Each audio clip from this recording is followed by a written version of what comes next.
Hello. Hey guys, welcome. Oh, that's what welcome, willkommen to the special Halloween live stream. Happy Halloween, everybody. Um, Welcome. We're gonna get a lot done today. There's gonna be so much that we're gonna go through. We're gonna start with the boom. Okay, we're gonna start with the chart readings for my patrons. So over on my Patreon, I asked everyone that wanted to participate, put in their information for the chart readings that we're going to do on the YouTube. So we have a couple people in line. So we're going to do chart readings first, and then we're going to head into, just give you guys like a little bit of an overview. Actually, I think I'll do a weekly overview, just like the highlights, like a highlights of the week. I'm going to do that first, and then we'll go into the chart readings, and I'll timestamp everybody's chart reading. Okay. Yeah. Because it's a big week. It's going to be exhausting. Okay, so then we're going to do the chart readings. We've got Kittie, Machelle, Whomevaa, Kristen, Gabriela, and Peter. Then we're going to do the unboxing.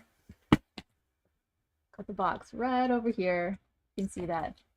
It's a big box. Gonna do the unboxing, telling spooky stories, and then we're gonna get into the normal agenda of talking about the week ahead. So just to give you guys a little bit of oh hey everybody. Happy Halloween. Yay, happy Halloween, happy Halloween. Okay, just to give you guys like a little bit of an overview for this week ahead. Basically, we had the eclipse last week, and that opened the door, that opened the portal, and now stuff is going to go through back and forth in the portal. So that's what's happening this week. We're going to have Venus, we're going to have Mercury. Is it Mercury too? Yeah, Venus, the Sun, and Mercury, all of them are going to pass over the South Node, but they're also going to make oppositions to the North Node and Uranus and Taurus. So yeah, just like a big like purge, shock, awe. Things are going to be really awakened inside of us this week, and it's going to be partly because of what is leaving, because when you make room for something, it's like a vacuum, universe is going to rush to fill it. So you have felt this before, especially anyone that has had any kind of compulsive type of like tendencies, that when you stop something or when you pause something, when you put a boundary up, maybe when you cut something out of your life, you get like these like you get like these like franticness. Maybe you stop talking to a person, maybe you break up, maybe you cut out not carbohydrates, but maybe like a food group or something, or maybe you just, some way, shape, or form, you immediately feel kind of super insecure because you just like put up this boundary, and now there's like this emptiness. Or maybe you are not going to do all these favors for people, driving everybody around, and whatever it happens to be. So if you're used to driving everybody around, and you start saying no, then there's going to be like all these hours, unconstructed hours of your day that you have open, and you don't know what to do. I mean, maybe you do, but there might feel like this, like, whoa, kind of a moment. But because this is also in opposition to Uranus, I feel like there's probably going to be more to like fill the stuff. It might be because new stuff is coming in to push old stuff out of the way. It could be because you're trying to do things. It could be like a lot of different stuff. So we're going to jump into that. That's going to be basically the week, to be honest. There's a couple of squares to a couple of, oh, there it is. Looking for this. Could be a couple, squares to Saturn. There's gonna be a little bit of let's see. Oh yeah, the Venus Uranus. So I always talk about, I hid the playlist, but if you go into my playlist and look for the movies, cards, and the stars, the Edward Scissorhands episode is the one I did on Venus Uranus. So, but we'll cover that up again a little bit lightly. Let me go ahead and, can I timestamp it here? I believe so. We're gonna start Kittie. We're gonna start with Kittie. You are up, Miss Kittie. Let me see if I can do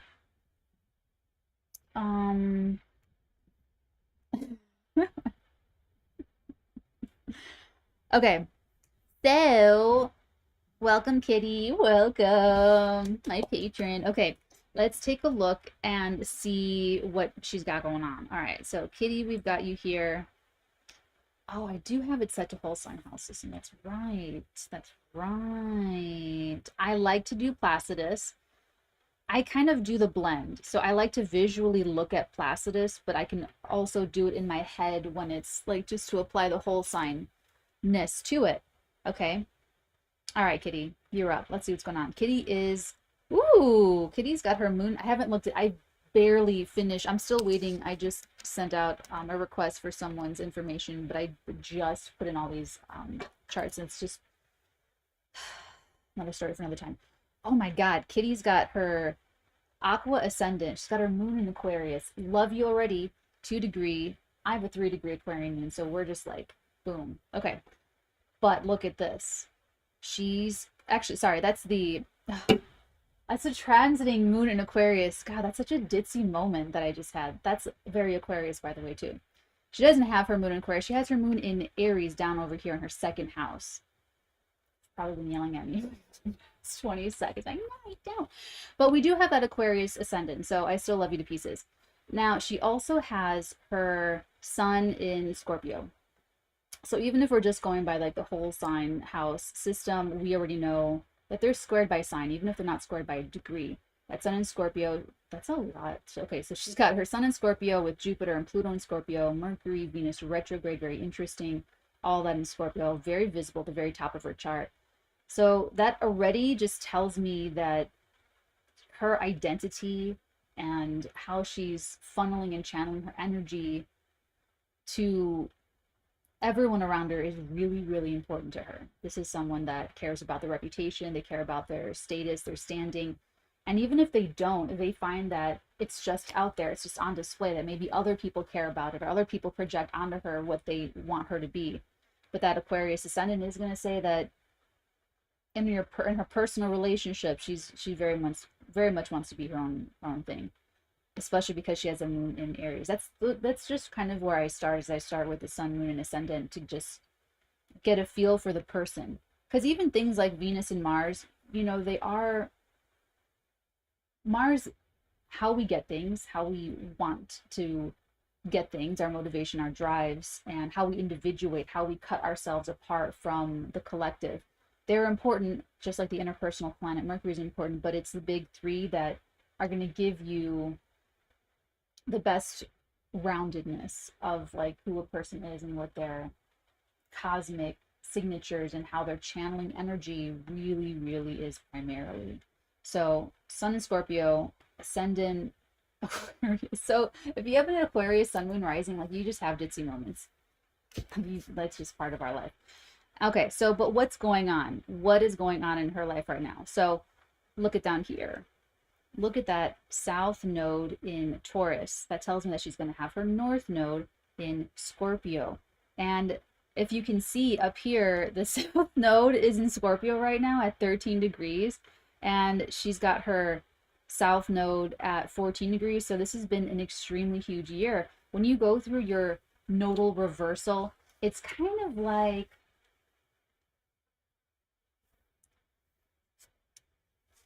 things might feel very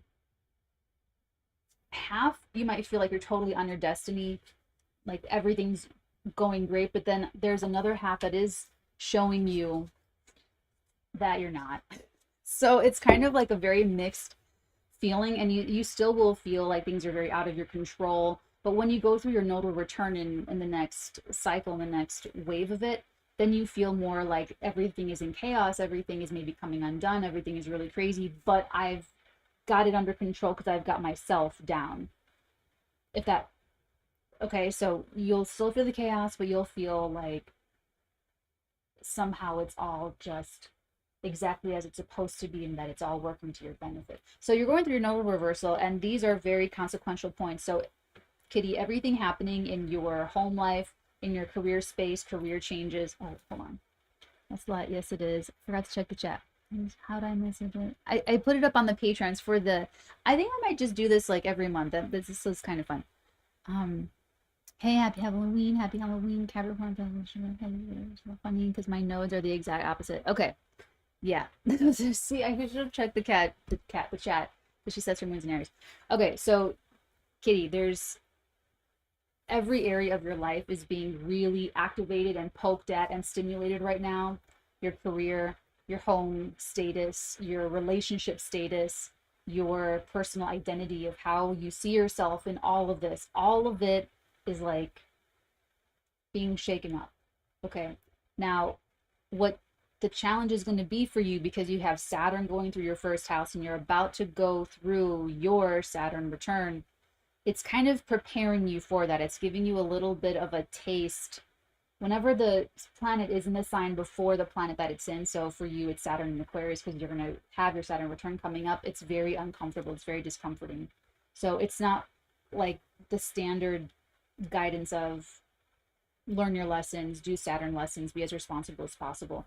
With Saturn in Aquarius and having your Saturn in Pisces, you're about to let go of a lot of rigidity in order to put structure to the things that are truly freeing you of fears of every fucking thing in life. So the discomfort's going to continue, and then it's actually going to be even more, I don't want to say uncomfortable. Like, Saturn isn't always uncomfortable. Saturn can be absolutely wonderful. I mean, really. You have a little bit of this overlap with Neptune and Jupiter and Pisces, so there could be a little bit of help, kind of like in December 2020 when Saturn and Jupiter both entered Aquarius at the very same time. You might have gotten, think back to that time, you might have gotten a lot of more of responsibility, but at the same time, you probably had help with that. So you didn't get the full feeling of that Saturn in Aquarius. None of us did until like a year later, 2021. So right now, I would say for you, it's more about like not resisting the crowd surge. So they say if you're in a dangerous crowd situation, eventually everyone loses their individual mobility and you become one with the crowd. And that's how people get crushed. And it's like a big freaking scary thing. But it's kind of like that, where you're being carried by the wave. So let's say you're like surfing or something and you get caught up. I don't know how that works. I've never done. I never want to do it. But let's say you get caught and you're just like flipping out. You don't want to like punch at the water and really exert your force. You're going to need more oxygen. You're going to get tired and expend precious vital life force and energy. You want to, kind of like how drunk drivers survive a lot of the crashes, because they're just like, you know, that's kind of my guidance to you right now. And stick to your morals and your ethics. Like, you know, the 3-word manifesto, truth, love, integrity. You have like a shit ton of Scorpio energy. So I would probably go with that. I'd probably go with truth, love, and integrity. You have a very strong individual nature. You have a lot of placements where Mars is your ruler and Mars is retrograde. So this is going to be the time to go back over all of your stuff just to make sure that everything checks out. And then you're going to be really ready to rock and roll as soon as January 12th. But right now, don't initiate anything new. You're going to be, all of us are going to be way too subjective, but you in particular, you want to go back and review more stuff. Okay, I feel like we did Kitty good justice there. Okay, who's next? Let me take a look. Kitty, oh, Michelle's next. Okay, let's see. And Machelle is next. Let's take a look. Machelle, here we go. Machelle, and I'm gonna look at the right places this time. Machelle is a Virgo ascendant, lovely Virgo rising. Machelle is a Capricorn moon at 15 degrees, really right up there with my 18-degree Capricorn sun, so we're like two little peas in a pod. And Machelle also has her moon in Cancer right across the way from that Capricorn sun. So very, very interesting, because there's so much, when you have the triplicity that are all, like she's got 2 earth signs and the water sign moon, and the moon's extremely strong in Cancer. When you have that, that's an overabundance of like feeling and emotional nature. So one of 2 things can happen. You can have someone that like overcompensates and you actually don't see a lot of emotionality. You don't see any kind of, they're gonna be so emotional that they're gonna overcompensate and be super logical and super detached and super separated. Or you're gonna get someone that's gonna be very, very subjective and emotional. because you ideally want to see a bit more of a balance, like with the earth, air, fire, water in the 3 signs. So we already know, you know, and then she was born on this beautiful opposition, this like kind of like full moon energy. And you know, that's a very powerful person right there in the signs of Capricorn and Cancer. So having that very hardworking Virgo ascendant, there's definitely going to be throughout her life this push pull between like, am I doing enough? Am I doing too much? Am I caring too much? Am I not caring enough? Am I going cold on this thing? Am I giving too much love and over attention in this thing? Am I needing to pull back in this area to let it breathe? You know, all of that kind of stuff. It's very, very, very smart, Virgo rising. Okay, so what's happening right now? Right now, we've got also, she's got her North and South node in Taurus, Scorpio.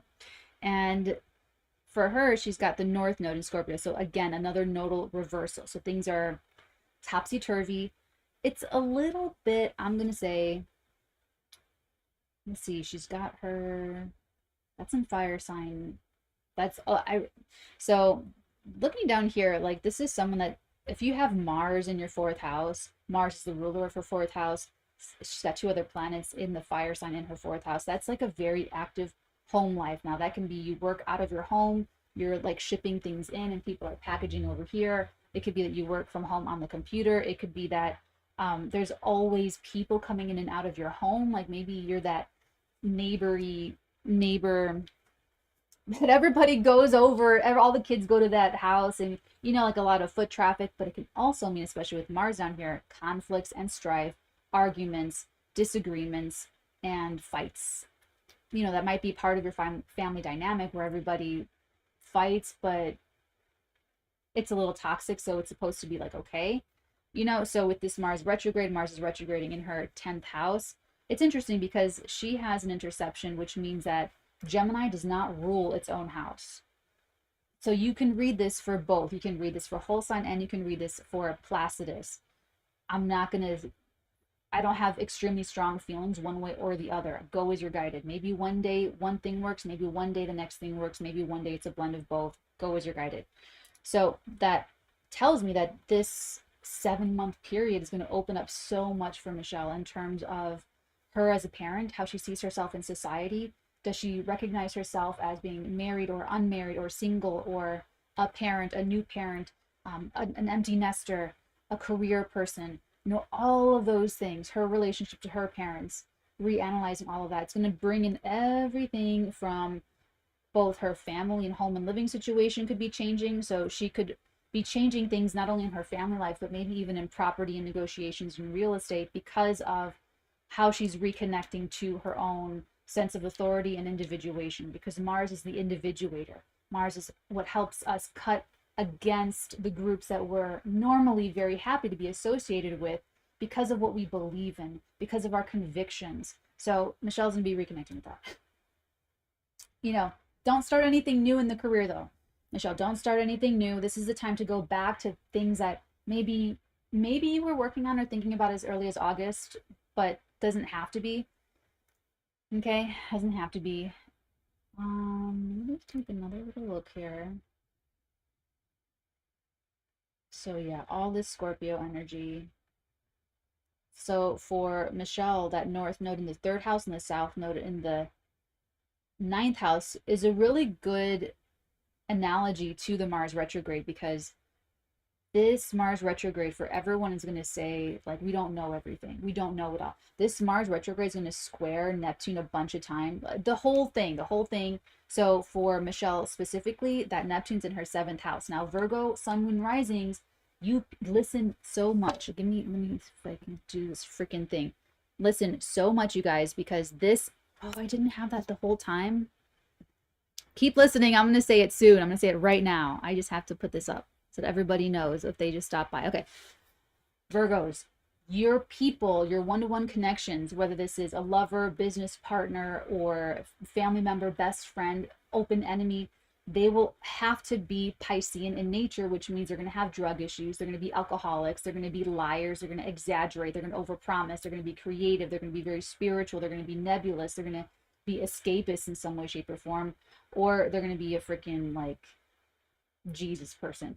So you always have to be careful. If you're a Virgo, sun, moon, rising, you always, always, always have to be careful with the people that you enter into commitments with the, for whatever reason. If you're going in with a family member to buy a property and flip it and sell it, if you are starting a business with your best friend, if you are getting married, all of those things, they can have mental health instabilities, mental health problems. They can just be all kinds of fucked up, but they can also be very spiritual. But it really depends.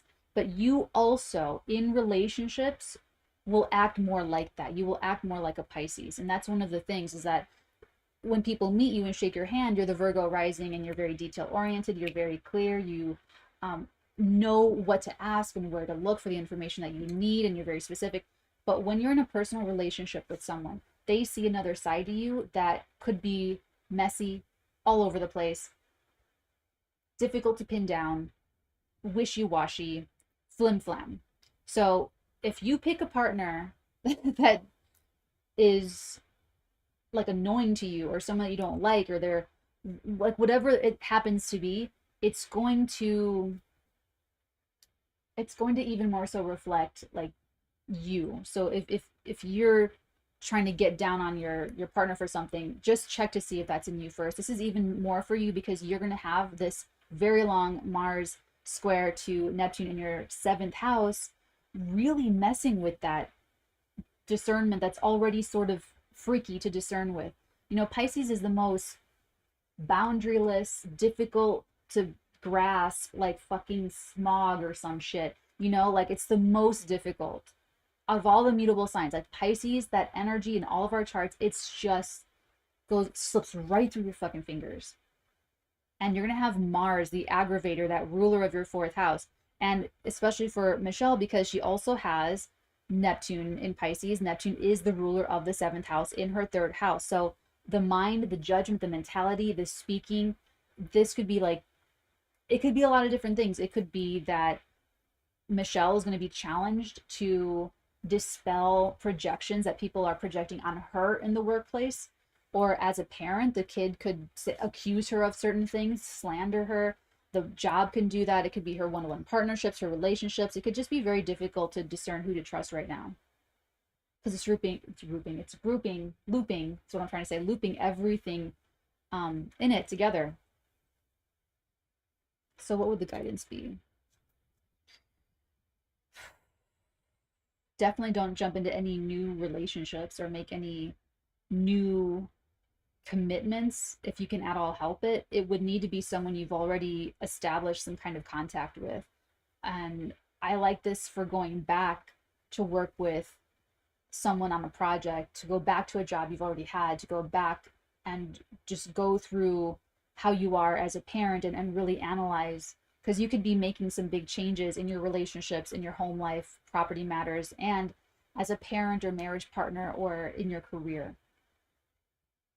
So being as honest, and because Machelle has the nodes here, this is like that south node in the 9th house.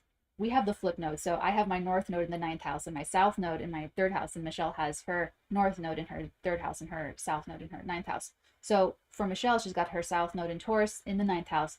That is it. That's the past life, that you were a guru, you were a spiritual person, you were a politician, you were maybe the head of a church or a pope or something, like you, but you knew it all. Like you knew how life worked. You know, so in this lifetime, whatever it happens to be, whether it's about Taurus matters like work and material things, or whether it's about yourself or about your life, you were born feeling like you knew something was a certain way.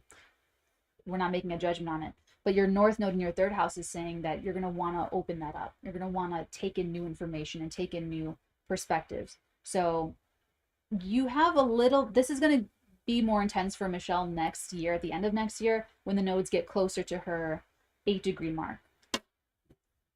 Okay. I feel like I'm kind of all over the place, but we shall persevere. Who's next?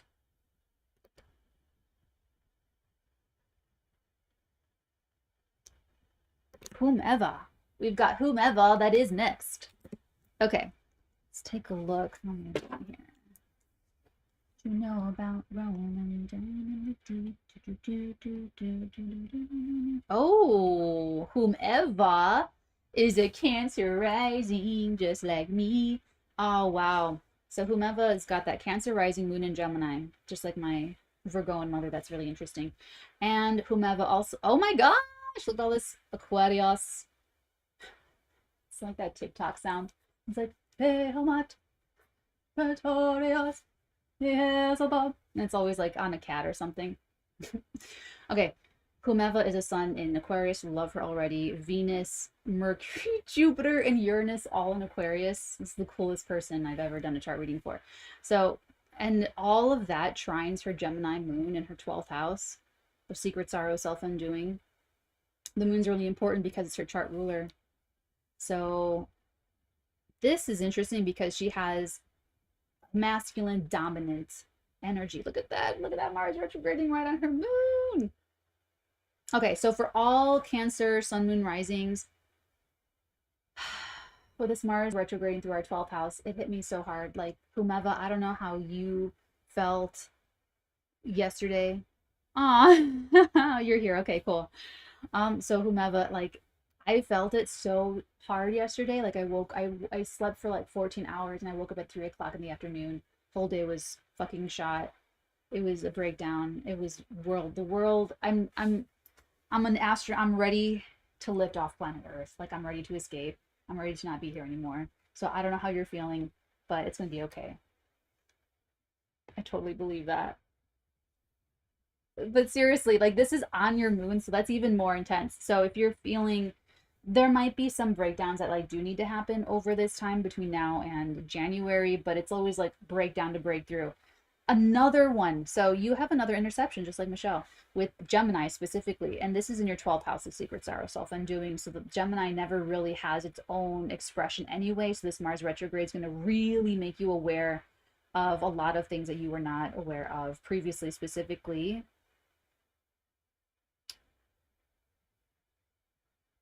Oh, you could be learning stuff about your family, learning things about maybe like a step parent or a father figure, or putting more pieces together regarding why you believe what you believe, or how and why you think what you think. That's Saturn and 5 degrees of Aries. Just, oh, you're born with a natal Mars retrograde. Okay. Okay, that's interesting. In your 4th house, this is going to be a lot easier for you. This is going to be, okay, so you're probably not going to have some big breakdown. That's for the rest of us. You're probably going to, wow, and it's going to, wow, what a grand air trine. Look at that. Between all of your psychic houses. This could be an extremely psychically activating time for you between now and January, and you may be having to go back through family trauma or inheritances, inherited thoughts and ideas and attitudes, inherited anger, sacred rage, that kind of a thing. Mars retrograde could overcompensate and be extra, you know, combative and aggressive, or could be totally like, I don't want anything to do with this. I'm going to evade. I'm going to escape. I'm just going to like be very subversive. It's very much like Mars Neptune people, where they won't charge you head on. They're going to make you believe that they're interested in this, or make you believe that their attention's over here, and then they're going to go do what they're going to do. Anyway, so, you know, this could be where some of that is going to be coming up very behind the scenes. This could definitely, if you're, don't be worried about anyone like gossiping about you or anything, because this Mars is going to be ongoing squaring Neptune in Pisces in your 10th house of visible career stuff, and visibility being like a huge thing. So having Pisces at the top of your chart, having Neptune and Jupiter there, you even have your South Node in Pisces. So this is going to be maybe you facing some of the accusations, or facing some kind of, I'm going to say, facing some kind of, it's like karma from your parents, your mother and or your father, having to face it, but in your life. I've done this before, and I've done it enough times where I can feel it now, where I can feel if there's a challenge that I'm working through that is actually my father's karma, or actually my mother's karma. it's like it's almost like a familiar smell when you walk in a room or in a house. It's exactly like that. So, you know, whatever is coming up, if it doesn't feel like it's yours to own, it might not be yours to own. It might be karma, ancestral karma, something being unlocked in your DNA, certain brain chemistry turning on certain proteins that your body is making to turn on certain other genes. You know, so it could, for you, it's going to be extremely subconscious. And you already are born with that Mars retrograde in the sign of Libra. So you might already kind of gaslight yourself about certain things. So, you know, for you with this Saturn, you know, since it was probably easier December of 2020, but then got a little bit harder the next year. This is going to be the last big push, especially when Saturn conjuncts your sun in a couple of months. Is it a couple of months? Let's see. Let me see if there's going to be like an exact date. This is your doomsday, your personal doomsday, Whomevaa. I'm just kidding, it's not doomsday. It's just the Saturn conjunct the Sunday. This is like a mini Saturn return, and you're going to be going through your Saturn return like in a couple of years, so I wouldn't get too tweaked out about it. I'm still recovering. My Saturn return ended December 2020, and I am still like shell shocked because of it. Like, don't sleep on Saturn. Right. 17th, so that is in a couple of months. That's when, right on your birthday. So that entire year for you next year, Whomevaa, is going to be pretty serious. You might be taking on some bigger stakes to eat in terms of what you can actually understand about universe and the world around you. But it's going to be alchemizing some of your own obstacles to that understanding. And so that's going to be you working through either emotional, psychological, mental health, psychic issues and motivations. You have so much in your 8th house. 1, 2. Like, you definitely have your little Aquarius stellium in that 9th house. So you very much identify with what you think and your perspective. And, you know, just keep an open mind that all of that could be checked. All of that could be, we could go back and you know, revise, you know, some of that. Okay, because you're definitely going to be having some greater access to some deep feelings. And I know I'm just an Aquarian moon. I can only imagine having all this in Aquarius where it feels like feelings happen to me. Like I'm just sitting there like minding my own business, and then it just like piles on me like out of like fucking nowhere, like all of the feelings. So a lot of times I don't, sometimes I think I know what I'm feeling, and sometimes I do know what I'm feeling, and sometimes I thought I knew what I was feeling, and then I feel another feeling. I'm an alien. I'm ready to go home. I'm ready to go home. Please take me home.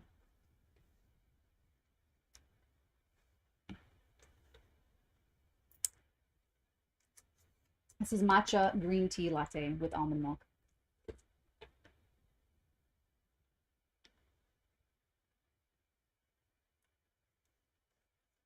That's a lot of Saturn energy. Like Sun, Venus, Mercury, Jupiter, Uranus, and Neptune all in Saturn ruled signs. Wow. So that moon in the 12th house, there could be stuff with your mom coming up too. It's interesting. It looks like when you were born that your parents were pretty much like in agreement, but maybe they weren't the warm and fuzzy. Maybe there wasn't like, you know, a lot of that happening in your life, and you might be reconnecting with that kind of anger and rage and stuff like that. So that's okay. That's okay. You just want to make sure, Whomevaa, that you're not the one to start a conflict. This is also my strategy as a Cancer ascendant. I'm not starting anything with anyone for any reason, for anything. I'm going to walk away. I'm going to leave. I will go. And that's really what I felt like on that station. Like I'm ready to just sign an NDA and put my head down and just like write brilliant genius screenplays all day fucking long. Like I'm ready to disappear. So, you know, that Mars square over to that Neptune, you don't fight with like authority people, don't fight at work, don't pick any fight.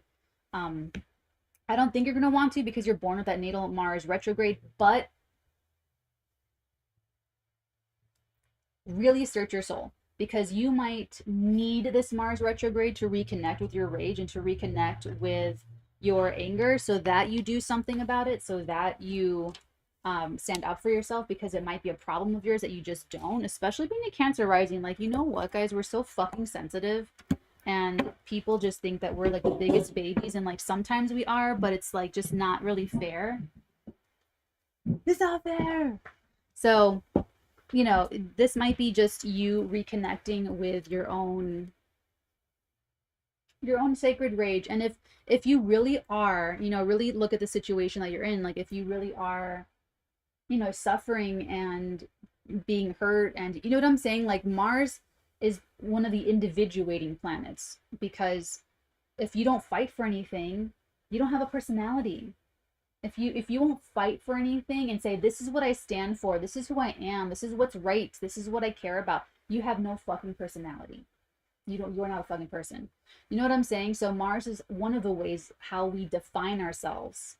So this Mars Neptune, you just don't want to be defined by being like kind of like misled. Like I said, I don't think you're going to be doing that, because you have a natal Mars retrograde, so you're used to this energy. You're used to this stuff coming up. So I think you're going to be great. I think you're going to do just fine.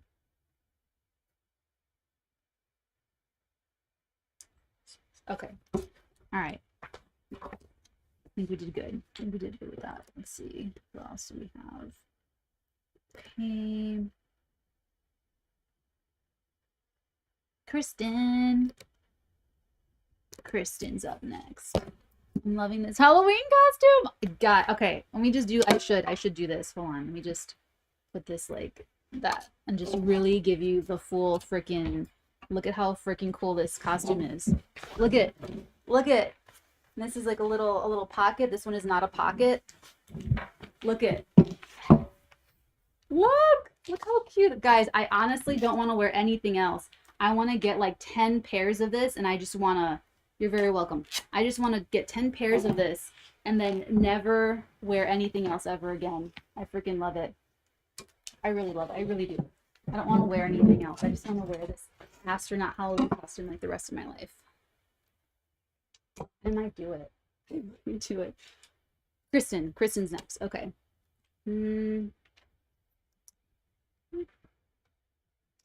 Kristen. Okay, so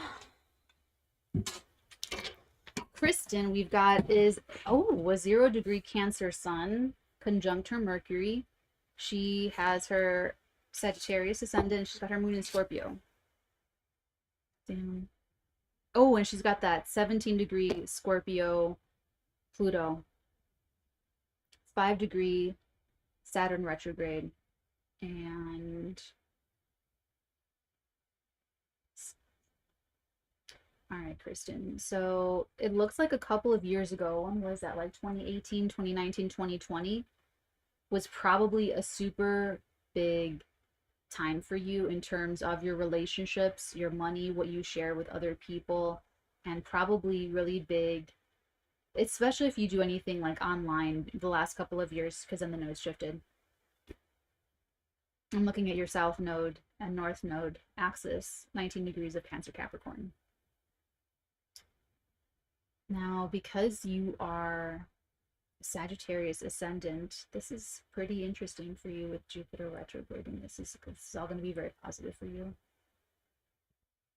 Now, the eclipses are probably changing a lot of where you feel you belong or where you don't feel like you belong. That's going to continue. So this week for you, Kristen, that could be letting go of some friends or finding out some things about some friends, or otherwise maybe having some deep fallouts with friends, or a friend could tell you something really difficult that you're trying to help them with, or you know, they could just have some kind of crisis or something to deal with that you're helping them through.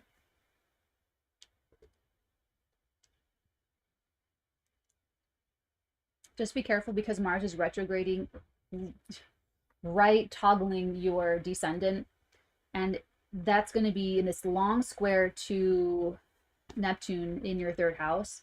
So that's very specifically says that I'm gonna spit all over the place. Very specifically says that people could lie to you.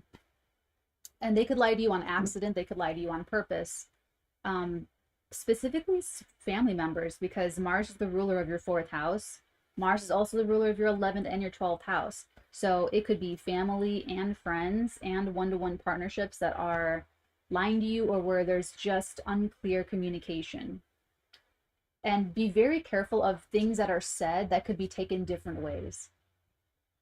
Like, anecdotal example. When I was 18, I took my birthday money and bought a sewing machine and a sewing class. And in the sewing class, the teacher was talking about how she taught like these 5th graders sewing and or baking or something, and she said put butter on the bottom of the pan, and they asked her like a million times, like, are you sure? Are you we want us to put butter on the bottom of the pan? And she's like, yeah. And they both looked into each other's eyes and agreed, yes, we're putting butter on the bottom of the pan before we put it in the oven. But they put the butter like on the bottom of the pan that sits on the rack, not on the inside bottom of the pan. So for you, Kristen, it's going to be a lot of that. It's going to be a lot of that innocently, like in that example, maybe maliciously too. Because you have some Leo energy, you have some fixed sign energy, and you also have Saturn in Aquarius. And so, you know, what's happening right now and throughout the next year to the end of next year, 2023, in your 8th, like there's going to be a lot of, sure, maybe bonds that you are strengthening and making a lot tighter, but also people and setups that you're going to be pushing away from you because it's not an equal give and take. You're not getting the attention that you deserve. You're not getting the money that you were promised or that you earned, or that, you know, there's going to be some jostling there. You're going to be feeling like, I don't want to take it. This is not my responsibility. I'm going to let this go. And, you know, there could be, you know, some sad friendship breakups kind of a thing, or, you know, breaking away from groups, anyone that doesn't really respect you putting up boundaries. If you put up a boundary and people tweak out about it, that's where their respect for you ends, basically. And you have the moon in Scorpio, like you need to be respected, you know. That's really nice, actually. It's trining your 0-degree Cancer sun. Wow, this is like a feminine dominant chart, because the moon and the sun are in water signs, and then the ascendant is a fire sign. So that's pretty balanced, like that's pretty healthy. So your mind and heart, your ego drives, all of that is pretty much aligned. But because you have the sun in the 7th house and Mercury in the 7th house, it might be too aligned to the partner. Like you might be too acquiescing. You could be too, I have my sun in the 7th and I fucking hate it. Like I really don't like it. I have to be really careful that I don't build someone up too much. You know, I have to be really careful to not pedestal people or just love them so much more and want to do so much for them and want to, you know, all that jazz. Like I have to be really careful because my identity gets wrapped up in my case, it's like helping other people and being like too altruistic, too idealistic. That could be you too, because you're a Sagittarius ascendant. So, you know, it's a 0-degree Cancer sun, and there was like this, probably this Mercury 𝚃𝚘𝚘𝚗, you know, when you were born. So you're going to really probably have these big moments throughout your life that completely wipe out your previous understanding of relationships. And you might continuously wake up into that, like more and more, you know, like having a lot of aha moments about it.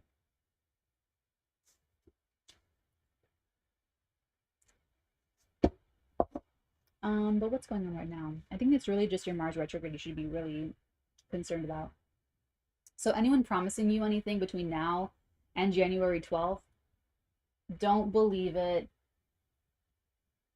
Get it in writing, get proof, get evidence, get support, have them file letters with their attorneys. Do it really like that. Because even when you do that, if you insist on that, there could still be errors in the contract language. There could still be, you know what I'm saying? So, like, if you can't help it, you just do the best that you can and just understand that you may have to go back and do it again. If you can't, just hold it off until next year.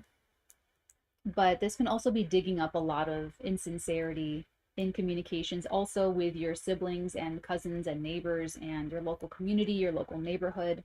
So yeah, I'm gonna say, especially if you have family that live around you, that live in the neighborhood, that live kind of close by to you, just be careful. Just be really careful.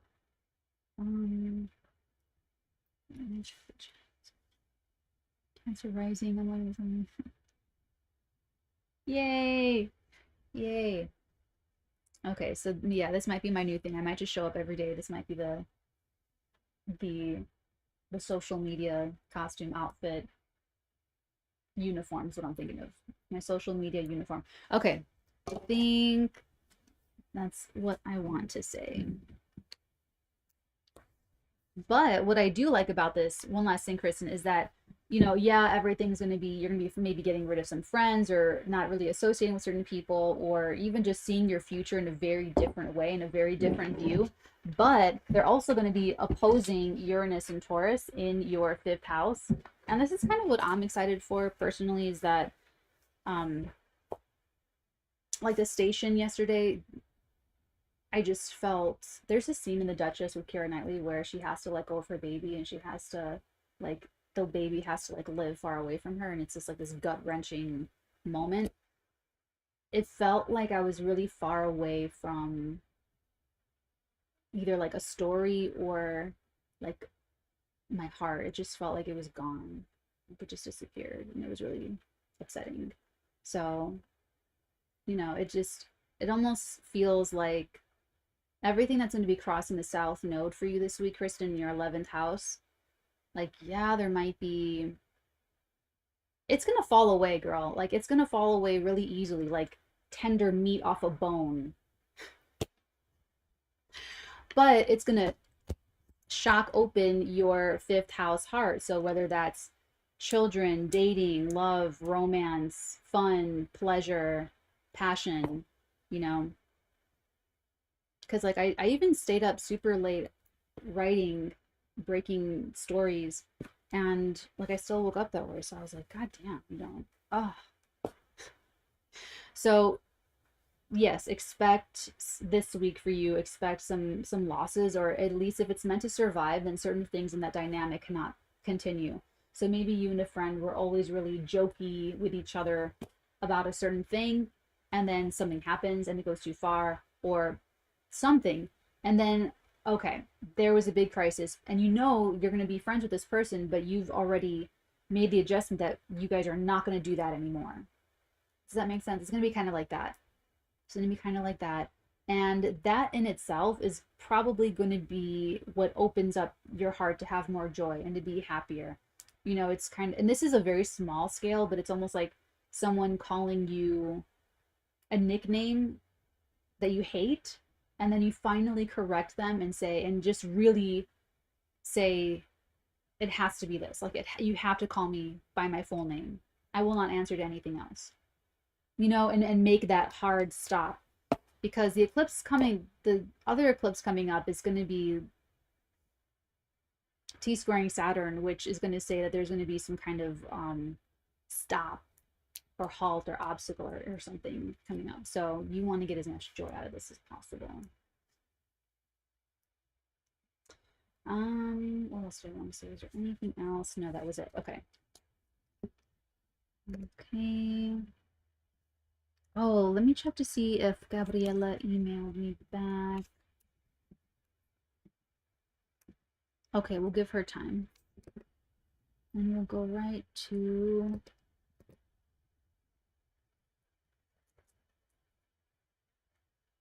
Peter. Okay. Peter. All right. Oh boy. Wow. Okay. Whew. Peter is a Capricorn sun, a Capricorn ascendant. Venus and Mars in Capricorn, and then all that in Aquarius, Saturn, Jupiter, Mercury, and the South Node all in Aquarius. Wow, all in that first house. And a moon in Gemini, trining all the way over. That's very... Who else had that? We just saw someone that had like a lot of Capricorn Aquarius. Damn.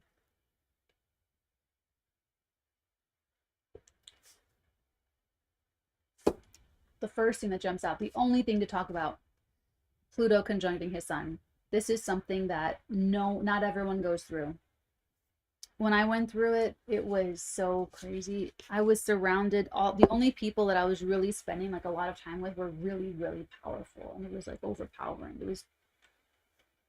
It's too much. It's too much. So there's going to be something. There's going to be either, well, for me, it was in the seventh house. So it was like, yeah, powerful people. It could kind of be that way for you too, since this is your first house, Peter, but there's all of your subconscious drives coming to the surface and expressing itself through possibly power struggles with other people or empowerment from other people. I was able to get my first screenwriting job as a feature film screenwriter for like a legit studio when Pluto was on my sun. So you can build a lot, you can make some big strides, but there will be shadows either in yourself or in another person or in other people, or elements in your life will bring up your crutches, your addictions, or weak spots, and the shadows, whatever that happens to be for you. So it's going to be kind of gnarly for a little bit for you. A little bit more, just a little bit more, just a couple more years of Pluto and Capricorn, and then we are fully fortified for the rest of our lives.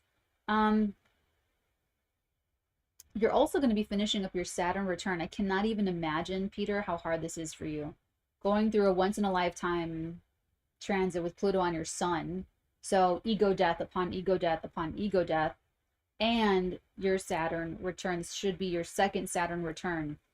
The first one was, I think, in like the early 90s.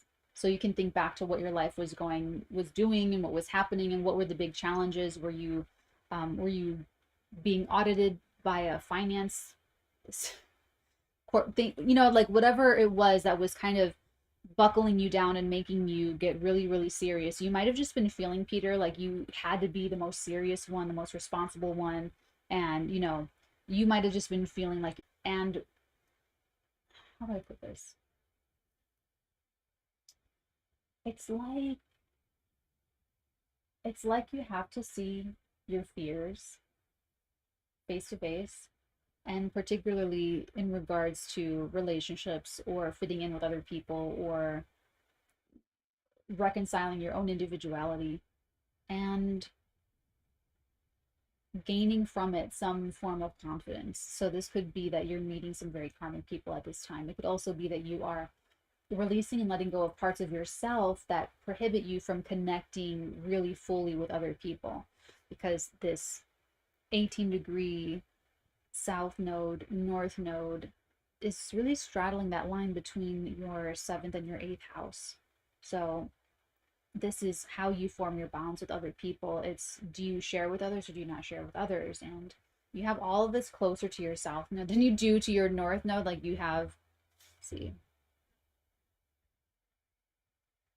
you have the Jupiter and Mercury also conjuncting your south node. Close enough. So that tells me that, Jupiter being the ruler of your, actually it's not the ruler of your second house, it's intercepted, but it is the ruler of your 12th house. Value, self-esteem, self-worth. Mercury, the ruler, another interception. Mercury's intercepted, but also the ruler of the 6th house. It's very interesting. It's probably been very difficult to sort fact from fiction, or to sort like what to make of things and what to make of people and what to make of value and how you're valuing them and how you're valuing yourself. So this is probably the last few months of Saturn in Aquarius is going to be being detached enough to take a look at all of this, we need the space in order to derive meaning. We need the space in order to really see clearly. One of the biggest mistakes that can hinder spiritual growth and development of psychic ability is a tendency for people to personalize everything. And we really want to detach in order to have some relief. It's like a psychological, spiritual, mental, emotional relief to detach. So what we don't want to do is go really far and escape, which is what we all want to do on the Mars. Let's see what this is doing to you. So Mars is in your 6th house, squaring Neptune and Pisces in your 2nd house. Be careful spending money. If you are picking up a day job, or if you're picking up additional work, be very careful that you don't let that make you overconfident, so that you think, oh, I have more money to spend because I have another gig or I have another work thing, because the numbers could get really fuzzy and blurry, and you could overdraw, and it could just be something that just comes out of control. Also, this is definitely going to be conflicts, or at the very least, honest misunderstandings with people that you hire or that work for you, or any of that menial duty. So on one hand, it looks like you really don't have to try as hard to do all of this or to be present with all of this. And if you are trying, it's going to be like going nowhere fast. So it's almost like the more that you try to get your employees or your coworkers on your side or to do what you want, that's just going to mess with your self-esteem and your self-confidence. And it might even have something to do with earning less money, or their work efforts will not be what you want it to be, and your way of fixing it will be counterproductive to it really. And you have your moon here. You have a moon in, it's another moon in Gemini. You have your moon in Gemini. So you're kind of used to circulating people in the workplace, or you're kind of used to changing jobs or getting odd jobs, or you're kind of used to having a bit more of a free-flowing, idealized schedule. So let's see. Happy Halloween. Happy Halloween. So yeah, so I'm going to say watch the spending, from now until January, and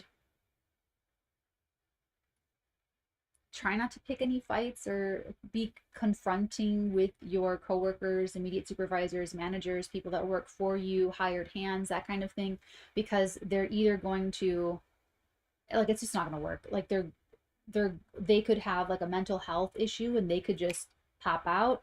They could just do bad work. They could just just not hear you correctly or not understand what you need or want, or they could just be like kind of absent or something. So on the other hand, it might bring up issues with coworkers. It might bring up these very same issues in order for you to deal with them, but it looks like it might be kind of expensive to deal with it. Now, this is more like of a health thing for you. Just be careful that health-wise that, something that comes up that you've dealt with before, be really on it, do the things, do your medication, whatever it is that could flare up again, because it could just take longer to expel or to cut out or to deal with. So be careful on the health end as well. Now, Mars is actually okay here. This is like, it's as far as like Mars retrograding in someone's house, like it's not that bad. So, you can return to health things that were really good for you, such as health routines, or working out would be really great if you did some kind of workout or played games or did something for your health and physicality to get your heart rate up. You can return to that and it could be very successful implementing it now. But this is also going to be bad habits. Okay, bad habits and, bad health habits in particular, but also think about, you have your Neptune in Scorpio. So this could tell you that the career isn't really what you thought it was, or that there's someone that maybe is leaving, maybe someone's taking a pregnancy leave, or someone is like, there could be just some changes happening there that are maybe a little bit confusing. We're not really going to know where everything stands until next year. So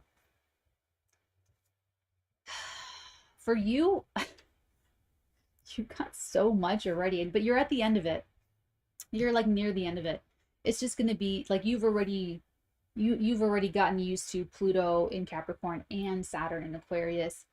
Things are about, but this is going to be like the last little crunch time for you, Peter, is what I'm going to say, until next year. Then you're going to feel like you took care of that health issue, or you like, what happened to you, Peter, yesterday when Mars stationed? Because in my 6th house, like this, just my solar 6th house, this just, I had a cancellation. I had to wake up early that I didn't have to wake up early on Saturday. They canceled. Then they came today, and it just, so it's like blown to pieces. I also saw that I never counted the hours that I worked before, but I counted them recently because I took a good opportunity, and I'm working like over 70 hours a week. So there's going to be I'm going to have some kind of breakdown. Everyone do a welfare check on. And me and Peter are going to need the welfare checks because, so yeah, so expect things. So, you know, this could be cutting things out of your daily life, cutting things out of your daily schedule, cutting day jobs out of your daily whatever. And, you know, with the square to Neptune, try not to escape. You know, don't escape into bad habits. Don't escape into anything at all. You're going to want to just practice better mental health, spiritual health, physical health, that kind of a thing. And working out, that kind of a thing. Okay, let me see if I got anything from Gabriela.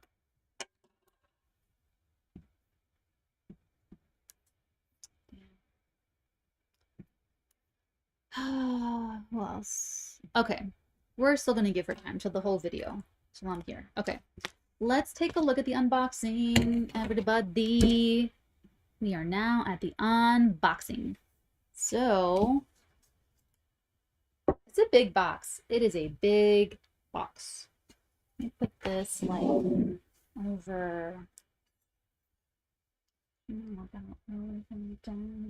Okay. I thought I did this like, ooh. All right. This is sort of very precariously set up, so bear with me, everyone. Thank you very much, and thank you very kindly.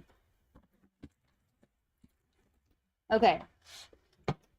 So, thank you, Ashley, for this. Ashley has shipped all of the boxes, and here, happy Halloween! Here we go. This is like my very first unboxing video, so if it's completely silly, let's be expected.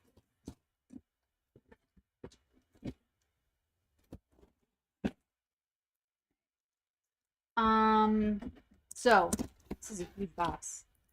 This is a really huge box. Okay.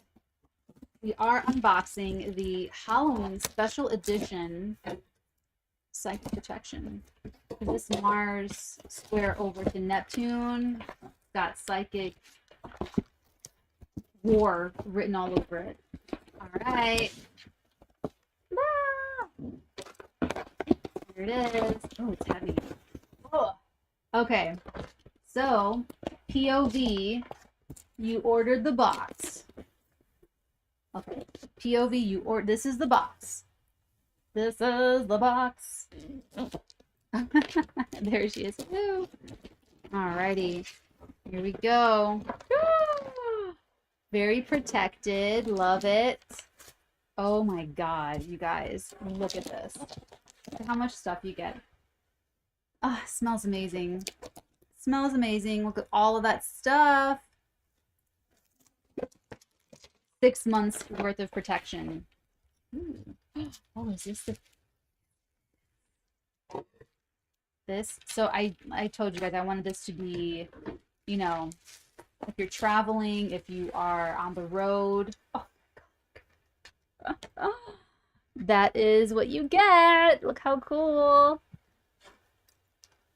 So you have everything that you need to make this tea and to do all the things. Look at the little spoon. The little spoon. Love it.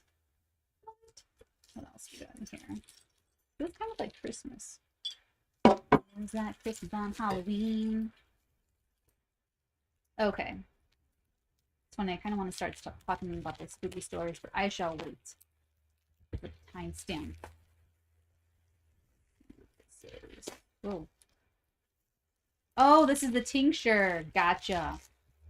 Ooh. Voila. Voila. It's a lot. That's a lot. This is a lot. That is a lot. Oh, I can do the thing. Look at me doing the thing, everybody. The thing.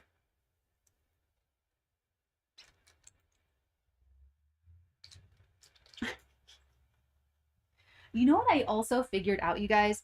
I was kind of doing some witchy shit the other day, and I was like, and I have a lot of counter space, right? And I'm like running over here and over there and over here and over there. And then I realized it finally hit me.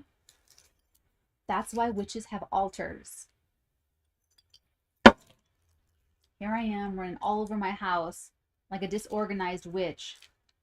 Oh, this is the pendulum. Pretty, pretty. It all makes sense. But I'm very much like form follows function, you know? So now that I know the function, I'll go and do it now. But until I understand something, then I don't do it. Everything has to make sense. Oh, you guys. Beautiful. I have to click it back. But look at what you know about rolling down in the deep when your brain goes numb. You can call the mental freeze. Okay. Beautiful. Love it. Love it. I'm going to put this back in the gauze. Very cool.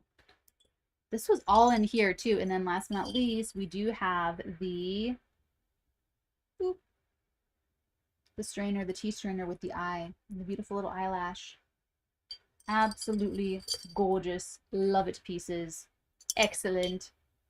100%. That was all in here too. And then you guys can load it up. Boom. Like that. And then boom. Travel ready.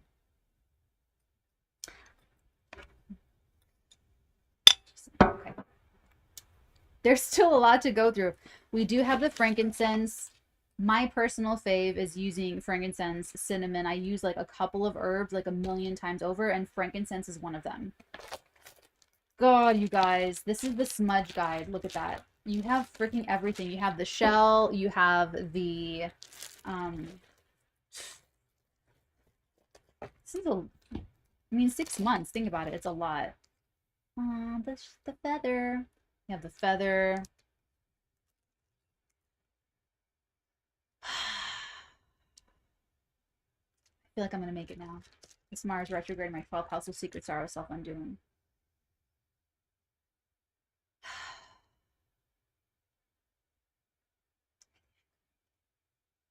But if I disappear, you know what happened. Oh my god. Oh, look at the little shell. So cute. Really see it. I want you to really see it. Look at it. Look at the shell. Look. Magical. Just kidding. I mean, I'm not kidding. You know what I'm saying. Okay. All right. Let me. Oh, look at the cute little fuzzies. Just, is that okay? Is that, I still feel kind of goofy. This is the thing with the extra smalls, is that they usually fit me like down here, but then you can see that there's, I'll show you this too. Hold on. Look at how far up it goes. The extra smalls fit me like in the middle, but then they're just like not nearly long enough. Okay. Let's continue. Okay, so you have your smudge bowl, your smudge shell, you have your stick, your smudge stick, you have your cedar, you have your grass braid, and you have the feather. Y'all. Then you have psychic dream tea, mugwort, passion flower, mint, and chamomile. 1 teaspoon in the diffuser. Steep in hot water for 6 minutes and enjoy it bed. Love it. It's right there. Boom. Bada bing, bada boom. Love it. Tea. And then the Oogie Boogie Man. Whoa. Whoa. Ah, the Oogie Boogie Man. Happy Halloween. Love it. And oh my god. Even more tincture. This is a lot. Look at that. Tincture. And that's right, the other smudge. Oh god, this is so good. I want to do it now. Let's get this going right now. Where's the shell?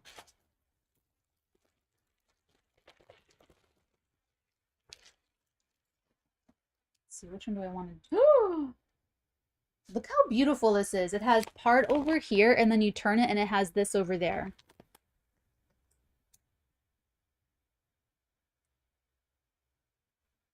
I wonder if I'm going to pick up some kind of terrible bad habit that I quit before. I actually had candy, like a lot of candy. So hopefully that's not like a thing, because that's what kept me absolutely devastated in my entire adult life, because there's no health insurance for ortho. Had like 5 root canals, emergency dental visits, emergency root canals. So hopefully it's not candy. Hopefully it's not anything else. I mean, I've never done drugs. Like, I'm not like addicted to anything. It's not like that. Okay. Put you right there. And I see this is for me. Ashley, I'm going to open this later, okay? I'm going to open it later. Thank you. Sticker. So, guys, this has literally everything you need to psychically protect yourself. So, just saying. Just saying. Just saying. Happy Halloween, everybody. And if you guys have any questions, just like let me know. This can also be a weapon, you know. I mean, I'm just so many uses. I love that. Everything that has like multiple uses. Okay. That was exciting. That was it. That's a lot of stuff, man. That's very exciting. Okay. Alrighty. Now, time for spooky stories. Does anyone have any questions about anything spooky or scary first?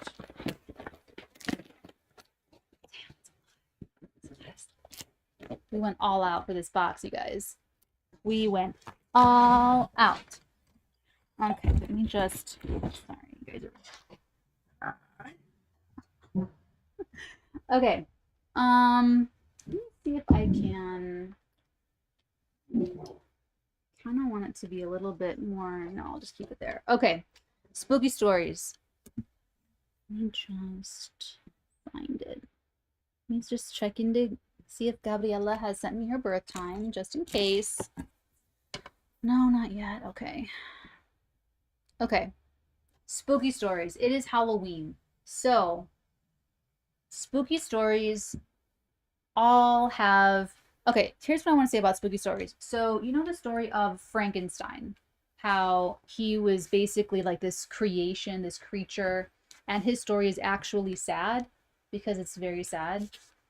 That's kind of how I see all spooky stories. So all scary stories have like that sad, that have all of these like sad little secrets behind them.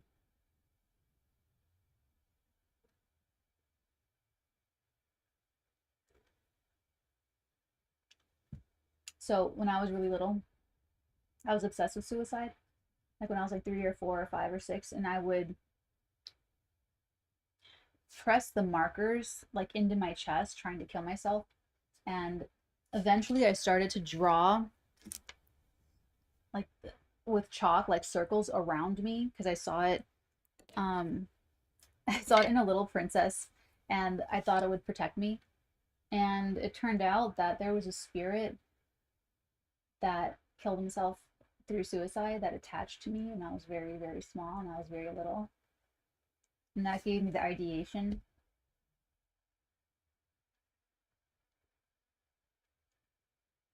So, particularly if you have very small children and they come up with things and they come up with ideas that you just don't, that they're not exposed to. So I remember, for instance, when my niece started calling her grandparents 𝚘𝚘 and 𝚃𝚘𝚗𝚘 like at 2 years old, that was definitely a past life thing. Because she was not exposed to nobody saying 𝚘𝚘 and 𝚃𝚘𝚗. Like, that was like a thing. That's funny. So all scary things, everything that you could possibly be scared of, has some kind of sad history. Or I don't like this one part. There we go. All the sad things all of the scary things have one like sadness, so every single thing that could possibly be scary, just understand that there's more to the story. There's always more to the story, and you are always more powerful than anything else. So I didn't finish the video, but I saw some of the Green Witch's full story about her haunting that she had. I think it was like last year or something, about that table that she brought from the thrift store or the antique place or whatever. So it always feels like something is more powerful than you, and that's the point. Because when a very powerful being is in fear, it's losing its photons, and you're getting the photons instead. That's why people like to make people feel shitty. That's why people like to put people down. That's why people like to make fun of people. That's why people like to be sarcastic. That's why people get in their digs and their get back and their revenge on very small scales. It all goes under the radar. It all is visible but very subversive, and it's one of the reasons and one of the ways that people get energy from you, free energy from you. So it's the same thing with other entities, and they're a lot better at this because they're in the other dimensions and they're invisible, and we're, if we're not protected, we're very susceptible to those energies.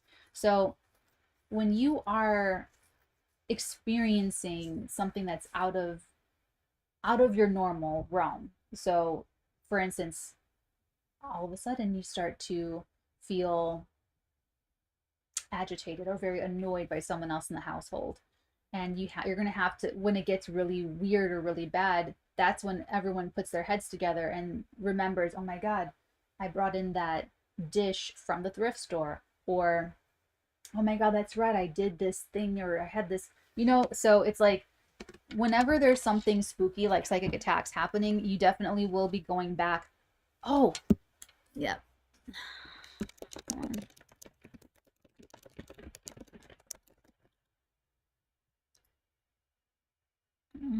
Okay.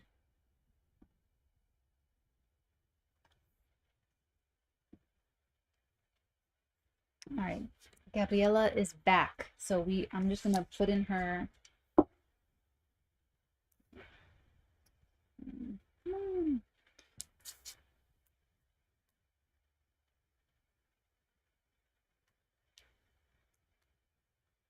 My hand looks so big.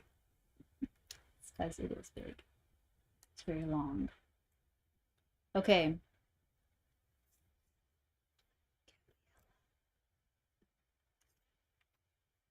Gabriela.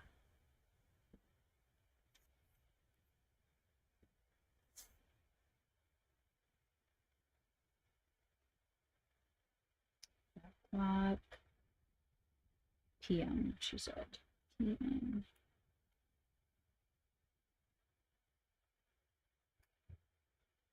Okay.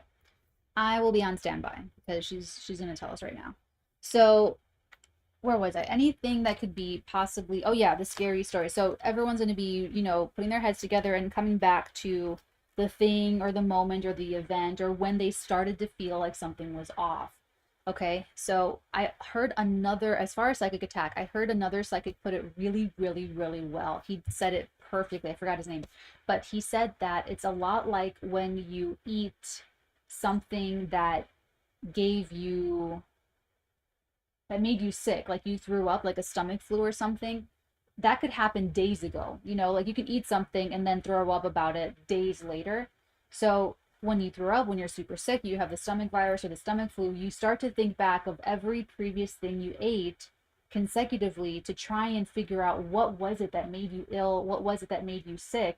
And when you think of the thing, you immediately have like a physical reaction to it, and you're like, oh my god, it was that.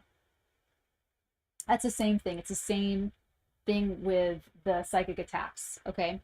So things are off, things are weird, and you go back in your mind and you start asking yourself, like, okay, was it when I brought this in the house? Was it when I talked to this person? Was it when I read this book, or like whatever is your life?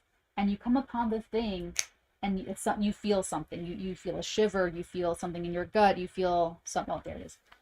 So that's one of the things with the psychic attacks. Okay, so we've got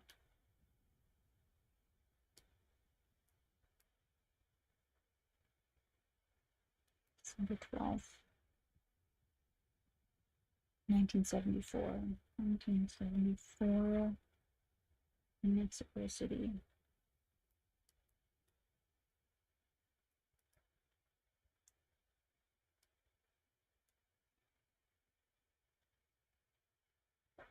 December 12th, 1974.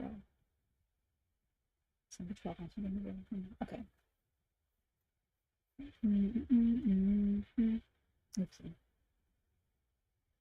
Okay. Where is my...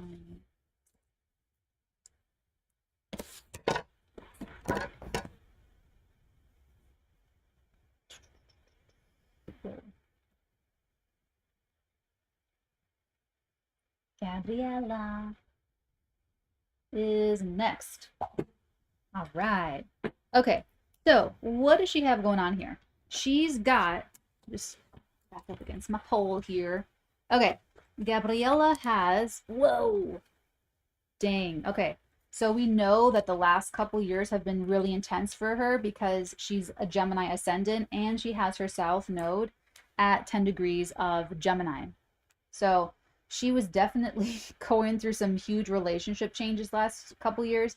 And then look at her super packed 7th house. So just like me, we both have a we both have a 7th house stellium with the sun. So right away, Sun, Venus, Mercury, and her moon. That's 2 luminaries. 2 luminaries and a stellium. That's like to the 10th power. And Neptune and Mars. 1, 2, 3, 4, 5, 6. 6 planets. 2 of them are luminaries in her 7th house of the other people. So much of her life happens through her best friends, her worst enemies, her committed partnerships, relationship to the public, so many areas of life. So let's start at the top with Venus. So Venus rules her 12th house of secret sorrows, self-undoing. It's intercepted in her 5th house.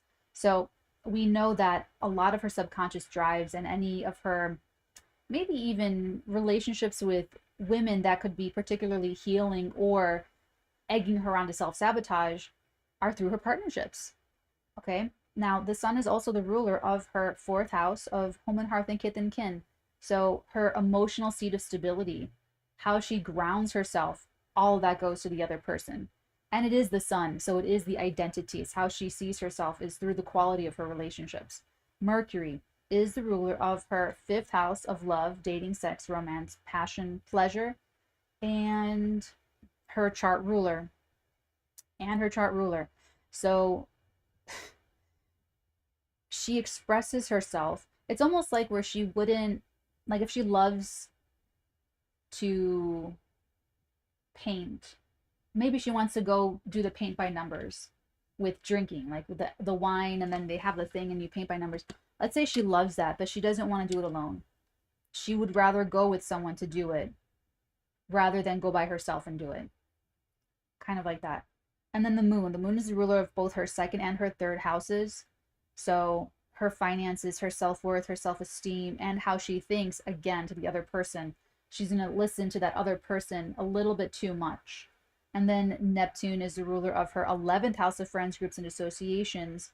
That's saying that her friendships could become like the acquaintance friendships, people that she meets through boards or social groups could become relationship partners, could become one-to-one partners. They don't have to. Could also that they could become enemies or something.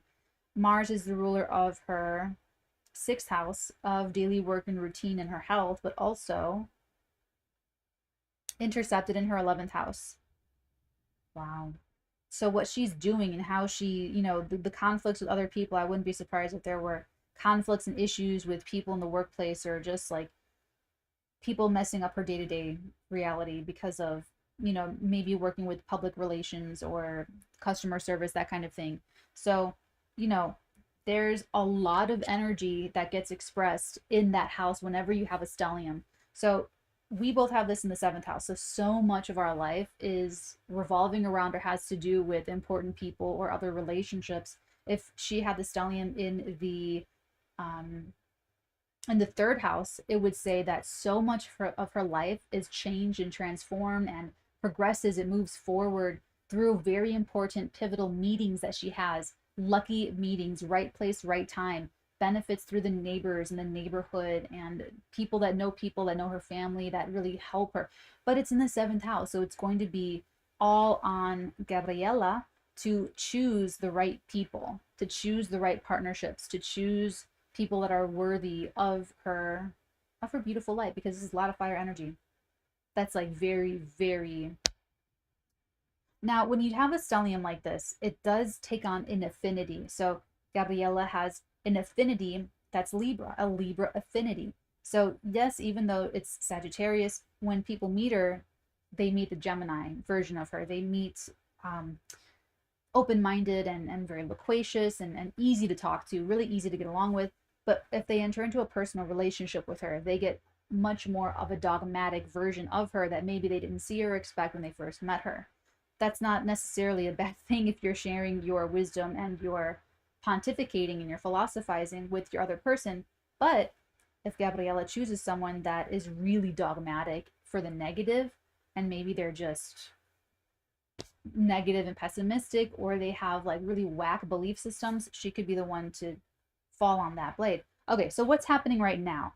Mars is retrograding in her first house. So for all Gemini sun, moon, and risings, you guys are really, really, really not the ones that are able to like go mess with anybody or to start a conflict or to initiate anything really combative. It's not your time. It's not your time. For some of you, this could be reconnecting with some sacred rage and reconnecting with some anger, being reconnected with, Mars being the ruler of your sixth house and being intercepted in your 11th house. This could be you really reconnecting with an old conflict or an old wound that maybe you let slide, that you don't want it to slide anymore. And especially with friends groups and associations, especially looking at your vision for your life in the future, where you choose to retire or where you plan to be, there could be some massive changes you've got to make in your day-to-day living situation in order to make that vision more real for yourself and to make it and to be more realistic about it.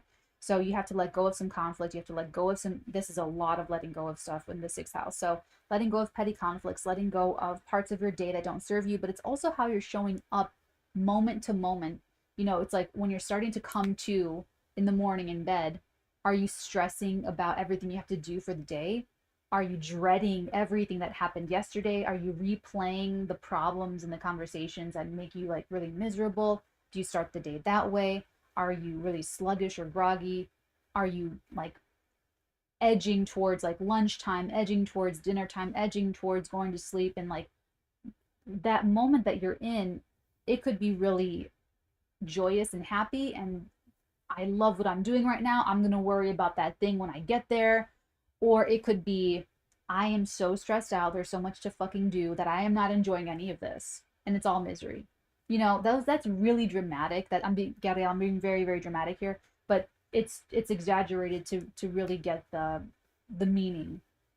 So you'll know how you're showing up in your life. You'll know if you're like, wow, I really worry about stuff that didn't turn out to be that big of a deal, and I didn't have to worry that hard. It could be kind of like anything. Now, what I do like is that you do have Uranus in the North Node in your 12th house of secret sorrow, self-undoing. So everything that you are releasing and what has to be let go, especially in terms of like petty conflicts and stuff, it's like you get this elevator slingshot psychically and emotionally and karmically for all Gemini sun, moon, risings. So it's like, it could be very shocking. It could feel very jostling. you know, being forced out of your seat kind of a feeling, you know, instead of you're on the train, you know, and then someone comes and say, can I sit there? Can I sit in that seat? And you're like, yeah, sure. And you get your bag and you get your headphone and you get your other bag and you get your drink and you take a deep breath and you just like start to clench your muscles and you pull yourself up. Everyone likes to move that way. But with these eclipses and for Gemini sun moon risings, it's going to be where someone is, you're reading your book, you're listening to your music, and someone barrels in and just like and just like blows you out of your seat, and you don't get a fucking moment to move. You don't get any chance to like get all your shit together. You're just like, you know. So I kind of like that though. I like that because it's like a shortcut, you know, and it doesn't feel like a shortcut. It might just feel like a lot of crises and stuff like that. But I just got out of these eclipses. The Gemini Sag eclipses were in my 12th and 6th houses. So on one hand, it was grief and death and connecting with the other side and developing a conscious bond with entities on the other side that I knew in this lifetime, which is really fucking trippy. But on the other hand, it really shook out all of the parts of my daily life that I didn't need to stress about, that I didn't need to worry about, that I was making too hard for myself, you know? So, Gabriela, I would say to really, you know, if you lose a day job, if you lose, you know, whatever, um, maybe there's like a process that you can get out of your daily existence. Maybe it's listening to the politics, or maybe it's watching the news while you eat breakfast. Maybe that doesn't put you in a great mental space to like deal with your life and deal with the rest of the day. Or, you know, whatever it happens to be, that could all be a very strong time for you right now to rework all of it. Don't implement anything new until January, but right now could be when you are looking at your motivations, looking at your drives, looking at your own productivity levels and how you are enjoying your life day to day. You know, even if you have a goal that you're reaching towards, you want to find a way to enjoy where you are right now. You know, just because maybe we have a lot of healing to do or a lot of ambitions or a lot of mountains to climb, it doesn't mean that we're not allowed to feel joy in the present moment. Okay? Build as much joy and happiness and gratitude as you possibly can in the moment that you're in. So, you know, when things could get kind of overwhelming for you with this Scorpio 6th house kind of energy, especially when Venus, the Sun, and Mercury cross this week, things could feel very overwhelming, and that could be a breaking point where things just have to go. Things are just going to fall away easily. Maybe you were used to like texting 10 different people. You have all this 7th house energy. Maybe people are texting you and people are always like grabbing on your energy and they need your help with this and they need your help with that, or like whatever happens to be, and you always did that. But maybe now you're like ready for a boundary where you're not looking at your phone after 5:30 or something like that. I don't know. But whatever it is, maybe it's technology, maybe it's other people, maybe it's mental processes, maybe it's actual physical things that you're doing. Maybe it's not good for you to work out at home and it's better for you to work out at a gym. Or maybe it's not the best for you to work out at a gym and maybe you want to do your own workout at home. Something like that. So this is the time to revise and review it for the next couple of months. And then come January, you will probably be feeling a lot more adjusted in terms of what you want. So don't push really hard right now for anything that you think you want or for any conflict that you think you want to fight, because you might not want it next year. You might not even care come January. Now, the square that Mars is making to Neptune, it's like straddling your 10th, 11th house. So there could be, you might not want to be talking to anybody anyway, because there could be deceptions, but also maybe just a difference of perspective with friends, groups, associations, people that you're working with, or even just like how your career is going, what you want in your career. I love that Jupiter is back into Pisces because you are a Jupiter and Pisces person. So this should be beneficial for you in terms of maybe bringing new people into your life. But even if they're new people, they're going to be kind of karmic.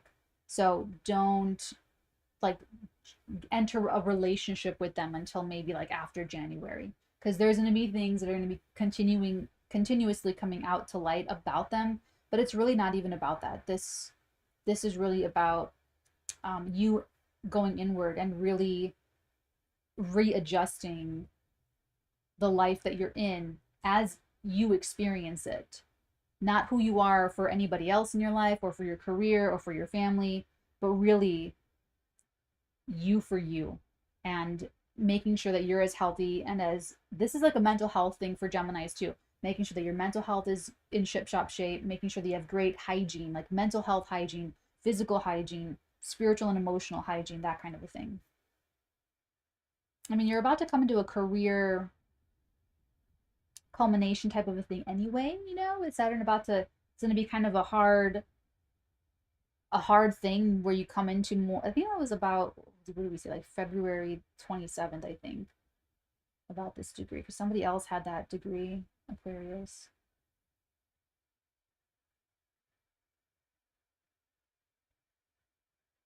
Oh, early January. Wow. Wow, and Mars is going to be right on your ascendant and your south node. That's very, very interesting. Because so around January, you're going to have a huge breakthrough. Like beginning to mid-January, everything is going to rush and push forward for you in a huge way. Gabriela. I don't know why I'm saying it like that. I'm so sorry. It's like half Spanish and then half Dracula. I can't do it. I'm sorry. So, you know, if you feel slow and sluggish and very reversive, and if you feel like it's 2 steps forward, 1 3/4 step back, that's normal. You're supposed to go back and redo something and make something better about your ego drive and your motivation, because you're going to shoot really far and really fast come like beginning in middle of January.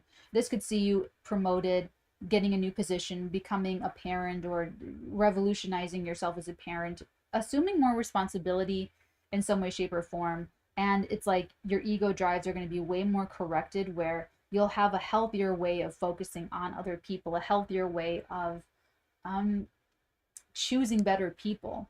You know, it's like, it's almost like downloading apps to your phone. You don't want to download a shitty app that's going to be breaking and crashing and always need a lot of your adjustments and programs and follow-ups and upkeep. You're going to want to download apps to your phone that don't crash, that run really well, that make your life easier. And they just run as they go in the background, where you don't have to be so like hands-on about it. And you want that for that Sagittarius 7th house anyway. You don't want to be like super duper hands-on. So, you know, the stellium could make you feel like you need to focus so much on partners. And part of it is because of the North Node being there, and there's like a huge drive there. But you have to conquer the South Node first before you reach for that. That's what my destiny readings are, is like I show you how to do that. I don't just tell you the information, I actually outline how to do that. So I think I've done one for you. So watch that one, watch that one again, because these transits happening right now are playing with that because this Mars retrograde. So yeah, so I wouldn't even worry about anything. I wouldn't, if you're worried about losing your ego, you might have to go through some ego deaths between now and January. You might have to give some conflicts up. You might have to let some conflicts go. You might have to put the sword down about something that you swore that you were so passionate about, that you were felt so strongly about. You're the one, Gemini, Sun, Moon, Rising, that has to put the sword down. And it's going to be worth it January. You might not see how it's worth it or how it's going anywhere, but you will in January. Okay. And okay, very good. Very, very, very good. Catch up. Oh, hey Jeff, welcome. These are patrons. So if you are signed up on the Patreon, then they have already submitted their birth infos and times. But if you guys, I wouldn't sign on like today, because I think it'll just charge you tomorrow. If that happens, I'll refund you. Don't worry about it. But I would recommend just registering in November so I can do your guys' charts for the November live stream, because I like this. I think we'll keep on doing it. Okay, what else was on the agenda? There was something else.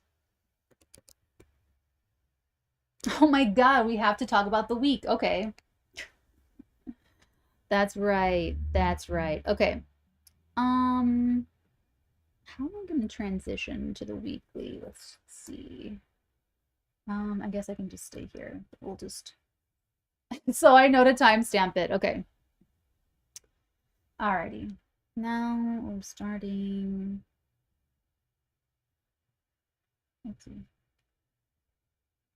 Welcome to your weekly horoscope. We're doing from Monday, October the 31st to Monday, November the 7th of 2022. Let's just do that. And this we will put back on the whole sign houses.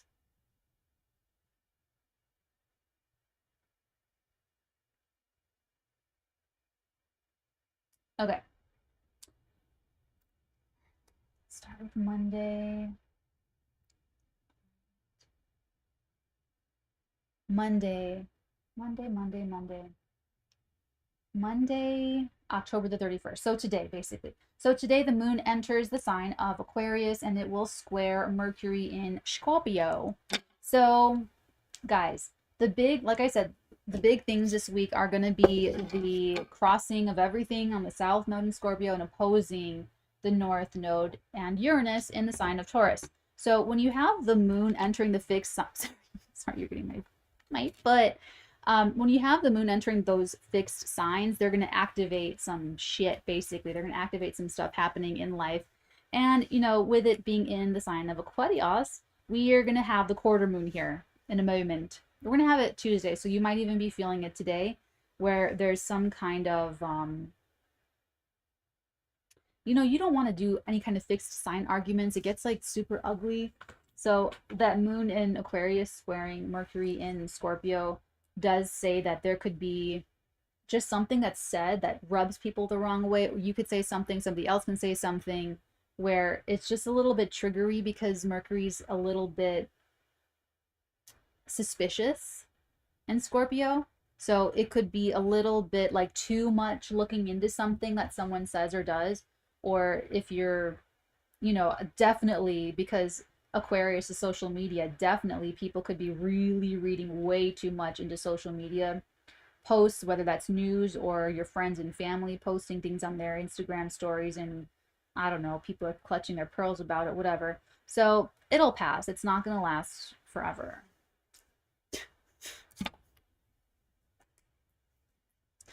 Pray for me, people. Please pray for me. Am I going to make this Mars retrograde out alive? Maybe. Tuesday, November the 1st. Now we're in the quarter moon in Aquarius, and this is the crisis in action. This is where we have some kind of obstacle or something in the way that we have to push through. This is the time to push through. Not on the waning, losing, and like quarter moon on the 16th of November. This is the one. This is the one to push through the obstacle. So here we have the moon in Aquarius conjuncting Saturn, going to be squaring Uranus and Taurus. And it's the quarter moon, so it means it's squaring the sun too.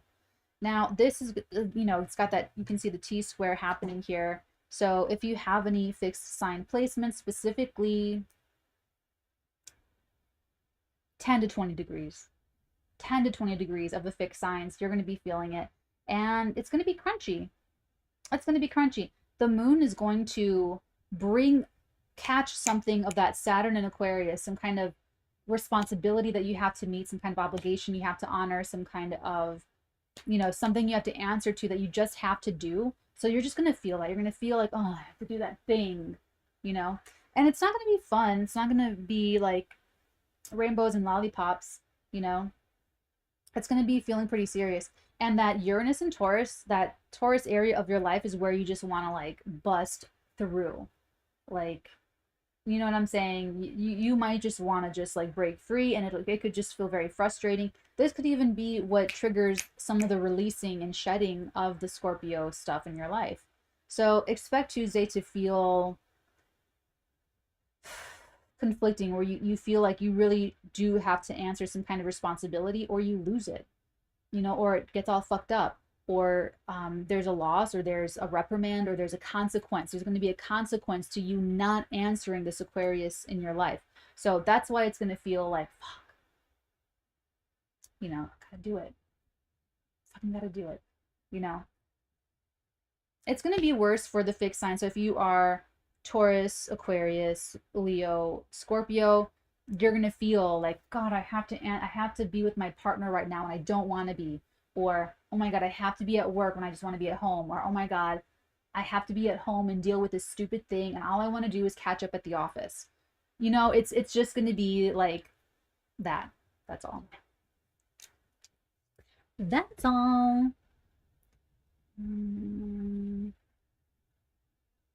Wednesday. Wednesday, there's more going on. So how did you do on the quarter moon, on the crisis in action? Did you push through the obstacle or did you get beaten down by Saturn? Wednesday, we have the moon in Aquarius trining over to Mars in Gemini, and then we have the moon entering the sign of Pisces. That's going to be trining, the moon's already in Pisces, going to be trining Scorpio stuff. And then that's when we have Venus crossing the South Node in the sign of Scorpio. Moon Mars is always very reactive. So if you're looking for a reaction, you're going to get it. If you're trying to get a reaction, you're going to get it. You're going to feel triggered. Everyone's going to feel triggered. That's always what that is. Oh, even on the trines, people are always like very hot button, adrenal gland reactive. When the moon ingresses into Pisces and trines over to Mercury, that could loosen people's lips where they're softer, the boundaries are a little bit down. I can see one person being a little bit more like come on, a little bit more emotional or vulnerable or something, and then that's I can see the other person just like listening, like, uh-huh, yeah, tell me more, yes, give me more, yes, yes. And you know, I don't know, maybe they give away the whole kit and caboodle, I don't know. So just be careful with that one. And then Venus crossing the South Node.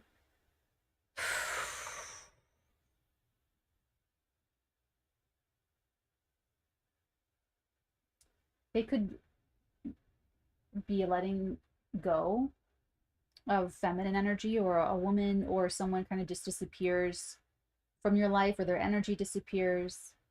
Or it could be someone, if someone comes into your life at that kind of a time, then they're probably pretty karmic. But, and when I say karmic, I mean that you've had past lifetimes together, you've done this before, this ain't your first rodeo, they're going to feel very familiar to you.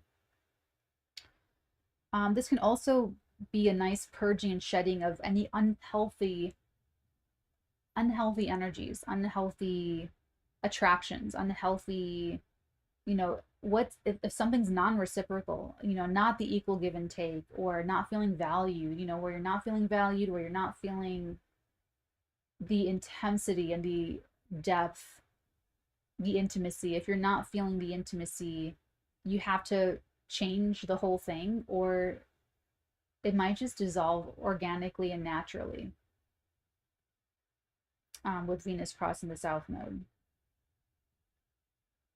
I remember when Venus crossed the South, no, I remember when Venus crossed the North Node in Gemini in 2020.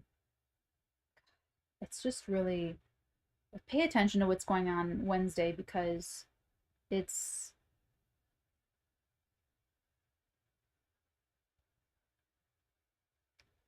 definitely bringing something to the forefront of your awareness.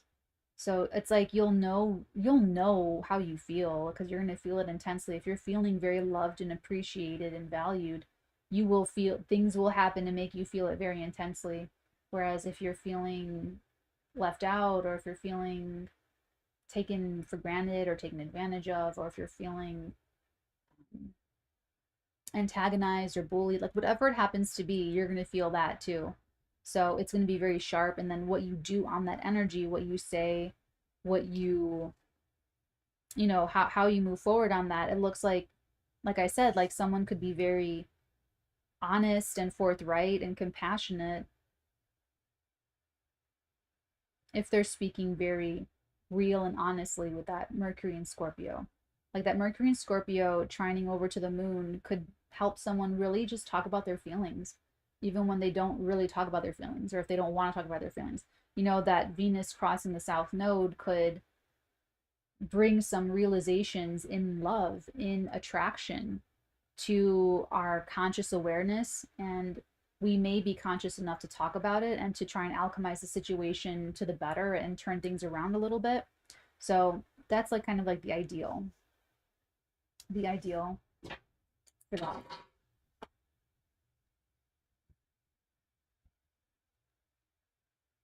Taurus day.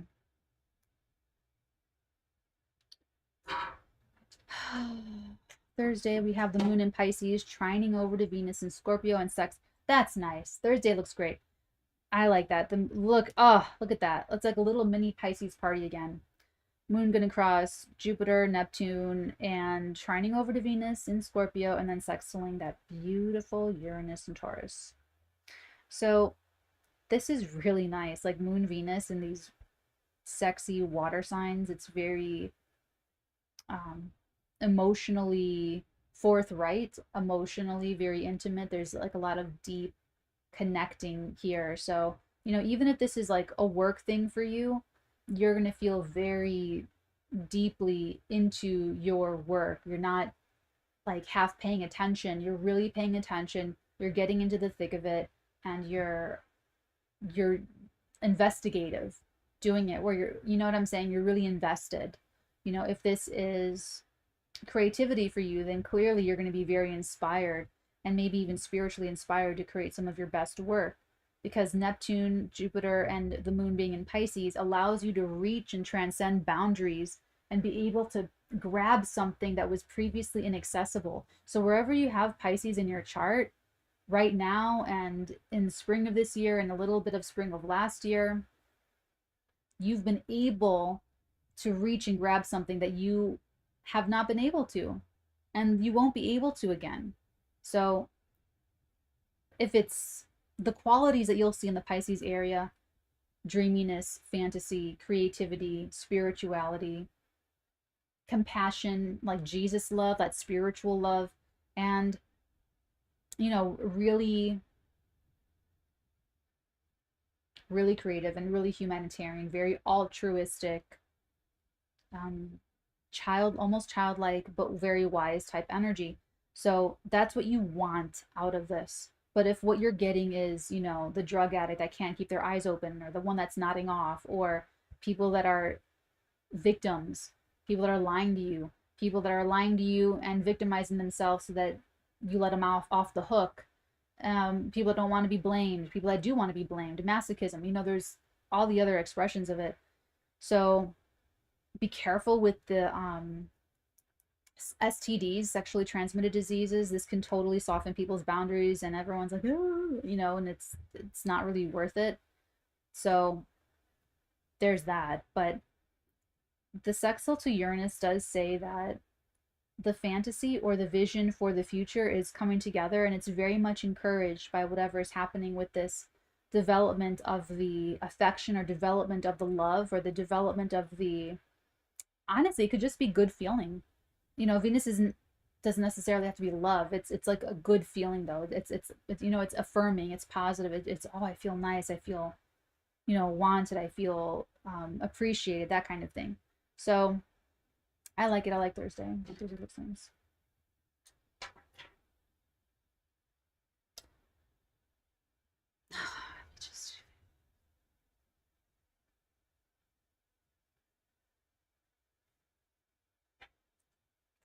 Friday. Friday, November the 4th, we have the moon conjuncting Neptune. Things get a little dicey here. Squaring Mars, retrograding in Gemini, conjuncting Jupiter, and then they will enter ingress into the sign of Aries. So on Friday, that square over to Mars, remember Mars and moon are always hair trigger. Now earlier in the week, you did on Wednesday, just Wednesday, you had a nice trine, a moon Mars trine. Now that we're in Friday, it's a moon Mars square. So this one's going to be hard to overcome. People are going to be feeling very outsized, like whatever the feelings are. It's almost like if something happens on Wednesday with Venus crossing the South Node and you talk about it, Thursday everybody makes up, and then Friday it's almost like you go too far in the opposite direction, and then once you start to try and focus on something else, someone's mad at you, because you know what I'm saying? It's like it could be a little bit just disruptive. You know, it could just hurt feelings. People just be careful not to I don't want to say like be careful not to hurt people's feelings, because of course we're going to try not to hurt people's feelings, but there could just be a deep sensitivity. This Mars retrograde is very subconscious. So everyone's motivations and drives and everything that we want, all that stuff is going to be so subjective. It's going to be so internal, where it's not necessarily going to be, it's not going to be something that we can clearly see. Like, none of us are going to be able to really, unless you're born with Mars retrograde, then you're a little bit more used to the energy.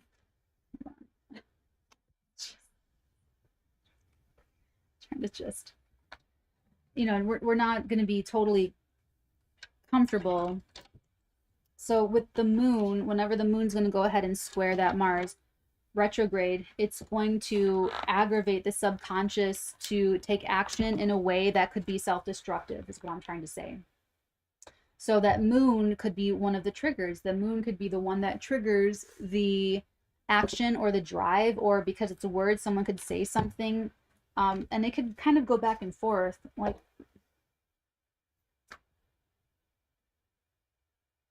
it looks messy, to be honest. Like, it really does look a little bit messy. So Friday, there could be some duplicitous, because both the moon and Mars are like double bodied. Like, you have Mars in Gemini, which is the twins, which is 2 or more people, or 2 or more. And then you have Pisces energy, which is 2 fish. So I could see this on Friday, moon conjuncting Neptune, squaring Mars, conjuncting Jupiter before it goes into Aries.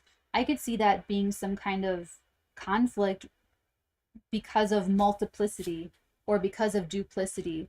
You know, this could be where, and this whole entire Mars retrograde squaring Neptune in Pisces could really also be that, because Neptune is also in Pisces, which is also double bodied. So it could be that this entire time, maybe you think that you're flirting with someone on your Instagram stories, and they're flirting with you, and you're flirting back, and you think you have this whole romantic thing happening. And then come January, maybe they're flirting in their Instagram story. Maybe that could apply to like a whole bunch of different people, and they've actually been talking to 5 people at the same time, and you're not going to be with them.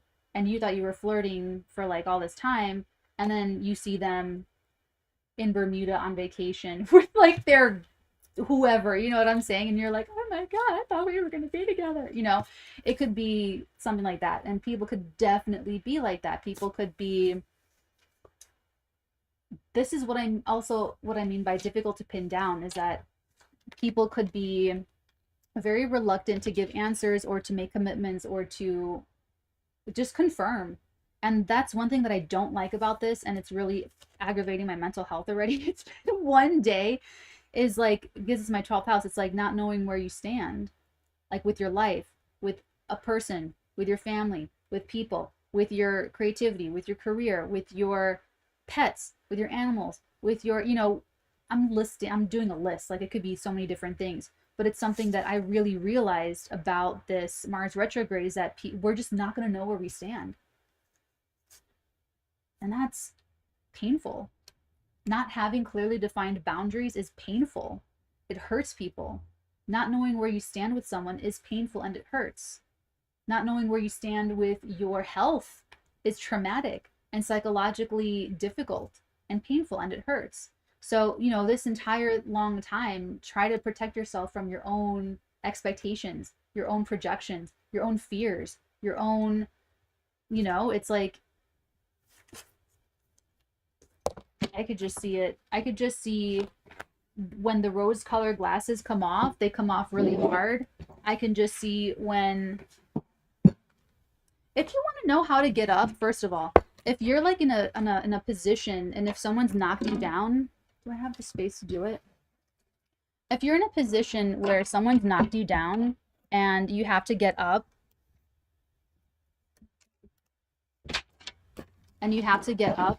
you basically want to do this. You're like this. You have one leg under here and one leg forward. You put your hand up to stop them. This hand goes down. This leg is going to shoot backwards. So I do this, this one shoots back like this.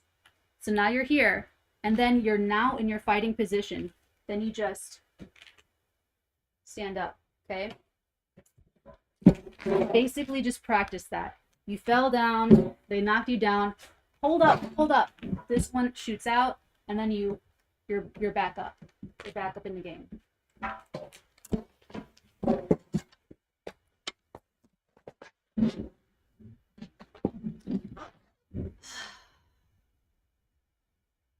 Just so you know. So, like I said, I feel like this bigger retrograde period could be a lot of sadness because of that, and it's going to be like heartbreaking because it's dreams and hopes and motivations and wishes.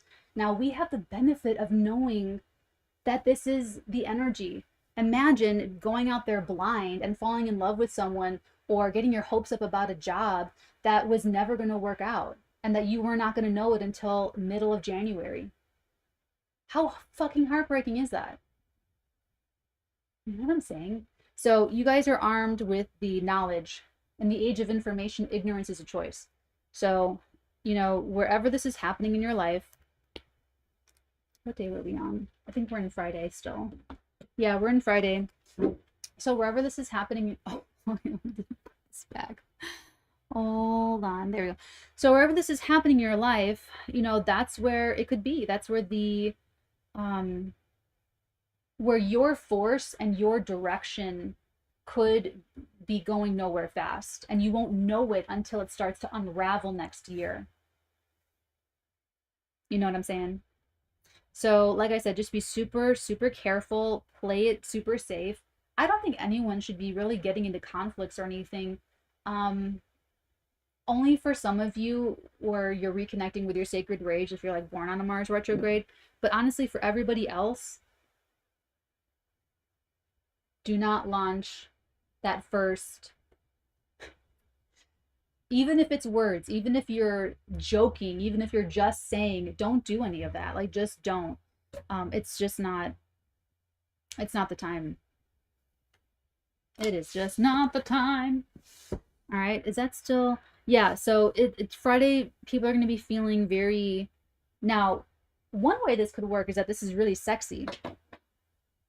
So that's another thing. Like, if you have an appropriate channel for crunchy energy, it goes a lot better for you. If you work out, if you have sex, if you climb mountains, if you do the rock wall, if you swim, I don't know. But if you work out that Moon Mars energy, it could be really helpful to you, and it could help clear your mind. It could be a reliever of stress. But otherwise, if you don't know where you stand with someone, or if there's people difficult to pin down, if you can't get a straight answer out of your boss, if you can't get a straight answer out of your best friend about making plans for a trip next year, like whatever it happens to be, you're going to feel uncomfortable with that. We all are throughout this entire Mars retrograde. So don't worry about not knowing where you stand, because that's your whole position of where you stand is going to be different and moved by the beginning of March anyway. The opposing Uranus and Taurus, now it's going to be the Sun conjuncting the South Node, and it's going to be the Moon in Aries sextiling Saturn in Aquarius. So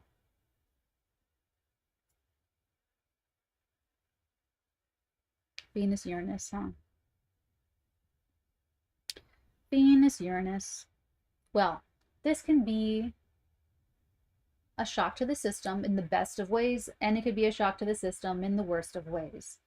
There's no real telling how it's going to go. There could be some very happy surprises that make you feel more valued and increase your self-esteem and self-worth and appreciation. And there can also be shocking and disturbing, lewd things that try to degrade your worth, degrade your self-esteem, malign your image, and otherwise like disfigure you visually, your reputation, your money. Maligning can happen. So it goes one or two ways. Those are the one or two ways. Also, you can watch Movies, Cards, and the Stars podcast on the YouTube on Edward Scissorhands. That's where I went into it more in depth. But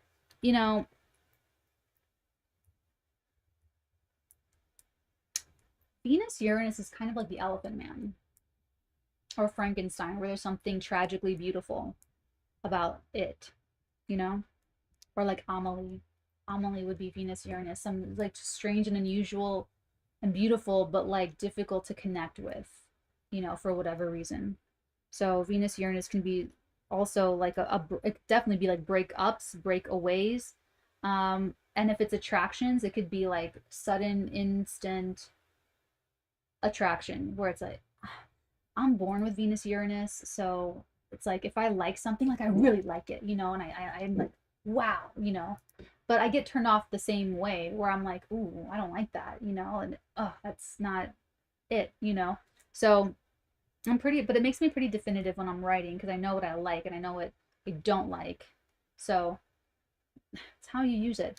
So this is the opposition. So there could also be something that is made very clear to you in these areas of life, this Scorpio Taurus area, where you see like how much you've accomplished and how far you've come, or how good something is doing.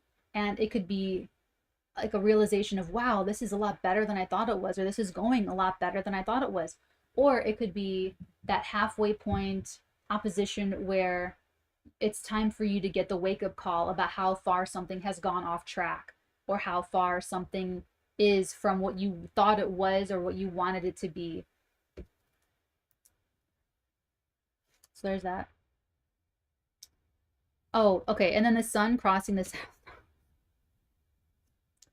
So now this is going to be an ego death or the loss of maybe even a solar figure. This could definitely be a really beloved, famous man dying, or like a general or someone in an authoritative position, maybe like a lord or somebody, passing away, or otherwise becoming very weakened and debilitated. Maybe they become like on the machines to keep them alive, that kind of thing. But in any case, it can also be like an ego death or the end of a motivation, like the end of a goal. Now, it could be because you accomplished the goal and that there's no more to accomplish because you already did what you set out to do. But it can also be some kind of reckoning where you are humbled, that you're humbled, that's all.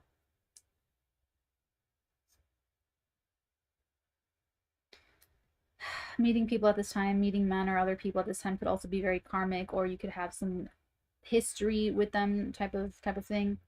But the sun south node is releasing some part of your ego identity, and it could in that house, whatever house it rules for you, it could show you like a task that you're done with, or something that's just not a priority anymore. And then the moon in Aries sextiling Saturn in Aquarius. That's pretty sober, actually. That's pretty sober. It's pretty realistic. So the big things happen like kind of, no, the whole week. You got the quarter moon Tuesday, you've got Venus South Node Wednesday, and here we are on Saturday, and it's pretty sober. There's going to be, keep a light schedule if you at all can this week, especially Saturday, because that Venus Uranus could definitely be, you miss your own kid's birthday party because your whole block flooded and they weren't letting anybody leave, you know, or like something weird that, like, I don't know, then your cell phone went out and you couldn't get word to your co-parent about telling the child that they're not coming, and then maybe you had the cake, and then it's this horrible letdown where the kid doesn't have a birthday cake or a parent and they didn't hear from you. Oh my god. You know, it could be like that kind of a Venus Uranus too. So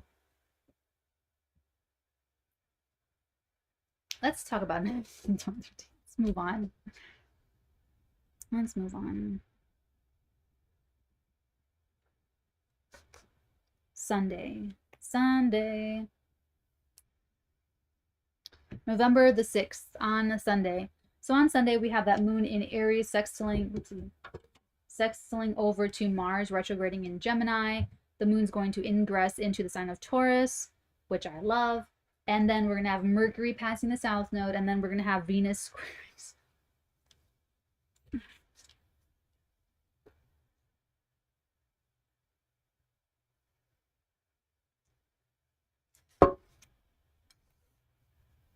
This is not it, you guys. This is not it. This whole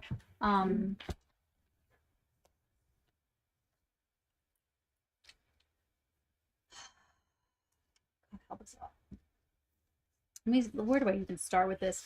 So that moon in Aries sextiling over to the Mars. Let's start there. Moon in Aries sextiling over to Mars. Again, we have a moon Mars. A lot of moon Mars this week. That's like the third hit that I've counted. So with moon Mars, remember, hair trigger, adrenal gland, very reactive. So that moon Mars, it's a sextile, so there's an opportunity for things to kind of get blown out of proportion. The moon is going to ingress into Taurus. I'm a very big fan of moon in Taurus, especially now that we have the North Node and Uranus in Taurus. So moon's going to cross its own node soon. Mercury crosses the South Node. This is interesting. So it's going to be Venus, the Sun, and then Mercury. This is telling me that first we have to lose or let go of or totally revolutionize our attraction, feminine nature, our ego, identifying, individualistic, goal, and motivational nature, and then we talk about it. Then we have the discussion when Mercury crosses the South Node where we talk about the whole fucking thing. And, you know, it needs to be deep and cathartic. It needs to be honest. Now, people could also be using this very nefariously, but don't worry about that. Don't worry about what anyone else is doing.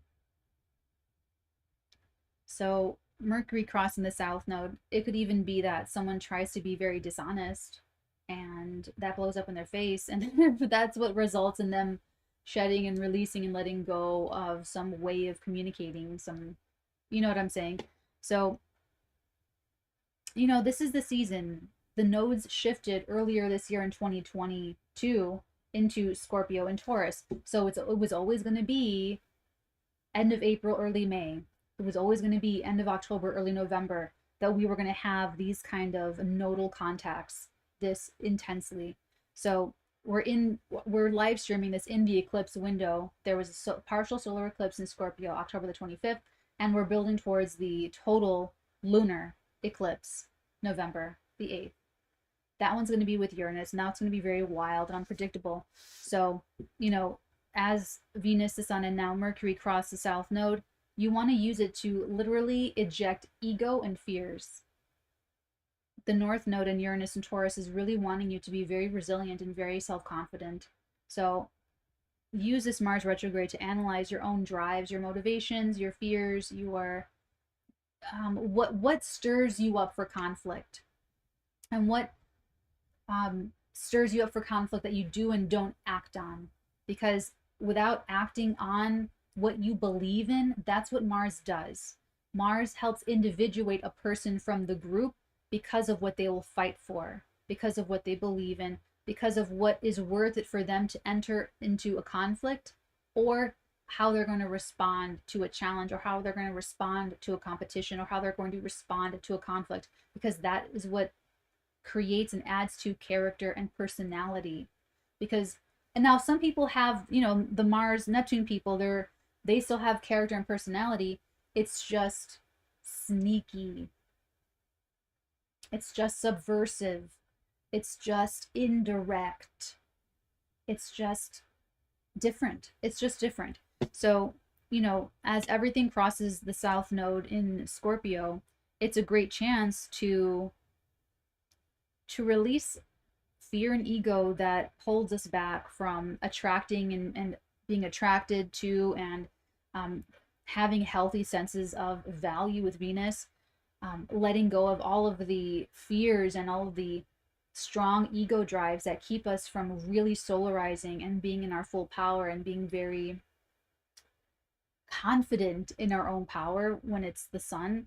And then now that it's Mercury on Sunday, November the 6th, we can use this as the moment to release and consciously relinquish all of the ways that we think and speak that are from fear, from insecurity. And with Scorpio, it's the bonds and the boundaries. So if we overgive, if we overoffer, if we overpromise, if we overdeliver, if we overcompensate, these passes could be where we pull our power back. And when you pull your power back, you take everything that you were giving, that you were putting into something, back with you. Your money, your time, your effort, your resources, whatever it happens to be. And then universe is going to fill the vacuum, and you're going to put all of that great talent somewhere else. North Node in Taurus, where you will be compensated. You will either be compensated, or you will be appreciated, or you will be loved, or you will be acknowledged for your value and your resources. But you have to acknowledge it first. And you won't be able to acknowledge it in a healthy way until you let go of the South Node and Scorpio stuff, ego and fears. If you try to get acknowledgement, if you go try to get love, and you're manipulative, and you are leading people on, and you are using money to control people, I don't know, whatever. But if you do it, if you're all like that, then it's going to blow up. It's really going to blow up, and it might blow up. So with Mercury crossing the South Node, it's a great time to have conversations about things that you're ready to change and let go of. So if you can, if everyone comes to the table just honestly, then you have something, because that Mercury in Scorpio is also opposing the North Node. So when Venus, the Sun, and Mercury cross the South Node, they're also going to be opposing the North Node in Taurus. So you have this, like, you know, this kind of lining up your sights. So you can get really hung up in the South Node stuff. So people are going to be really triggered to clutch and latch on to the subconscious patterning and whatever they learned growing up, whatever makes them feel safe, whatever they feel. Remember what I say, you don't want anything that you have to manipulate to keep. No way. So people are going to be triggered to do all their old tricks, to do everything that was comfortable and familiar before. But I want you to use it to see in your sights that North Node in Taurus, because you'll be clearly able to see what you've got to let go of and what you've got to give up, so that you have something more solid, a better sense of yourself, a better sense of your skills and talents and abilities, a better sense of what you're worth. But you have to be the first one to demand it before anyone else will be convinced that you are worth something, that you are worth this compensation, that you are worth this investment, that you are worth this time, that you are worth this attention, you know? So as long as you don't have it all based in like a very polluted ego, or that you're not very fear driven, this will be fine. It'll be fine. Okay. So with Mercury crossing the South Node, it's also going to be opposing the North Node, and you can use it to also bring in plans for the future, also discuss things, make plans, and, you know, start building that way.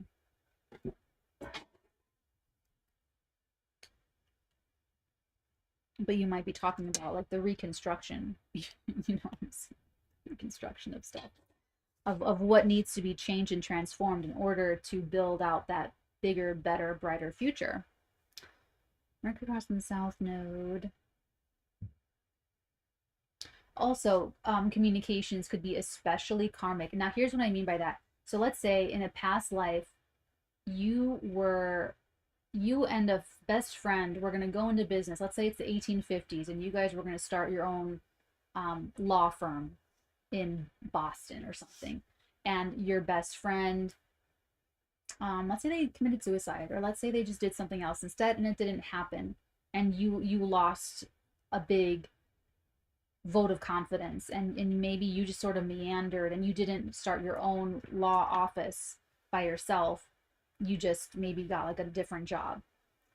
In this lifetime, maybe you're talking with a friend of a friend of a friend, and they have some kind of like business opportunity for you that just lands in your lap, and you have the discussion on Mercury crossing the South Node.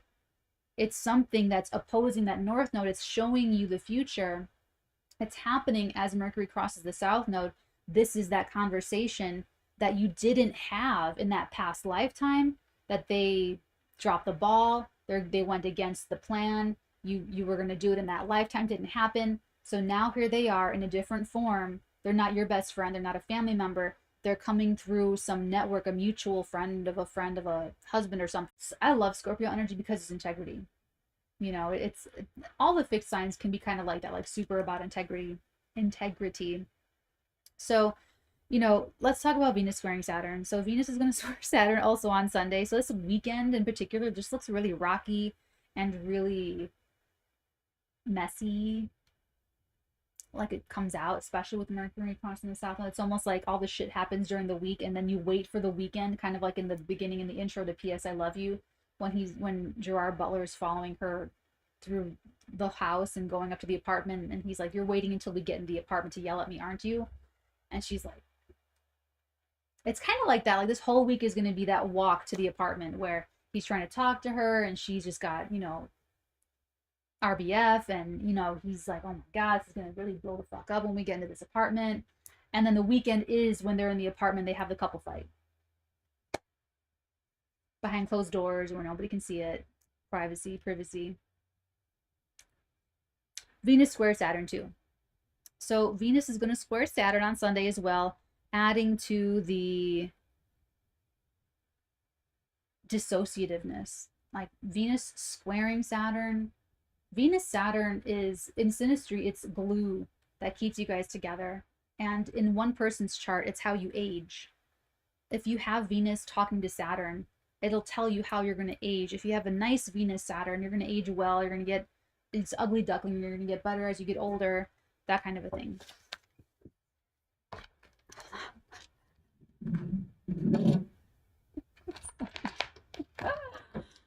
I really want to wear this, seriously. I want this to be my new uniform. Oh, it's so cool. It's really cool. I love this thing. Okay, anyway. Venus square Saturn. So Venus square Saturn, and it could be feeling like there's no love, like we're not appreciated, like someone doesn't care, or that the job doesn't care, or that the boss doesn't care.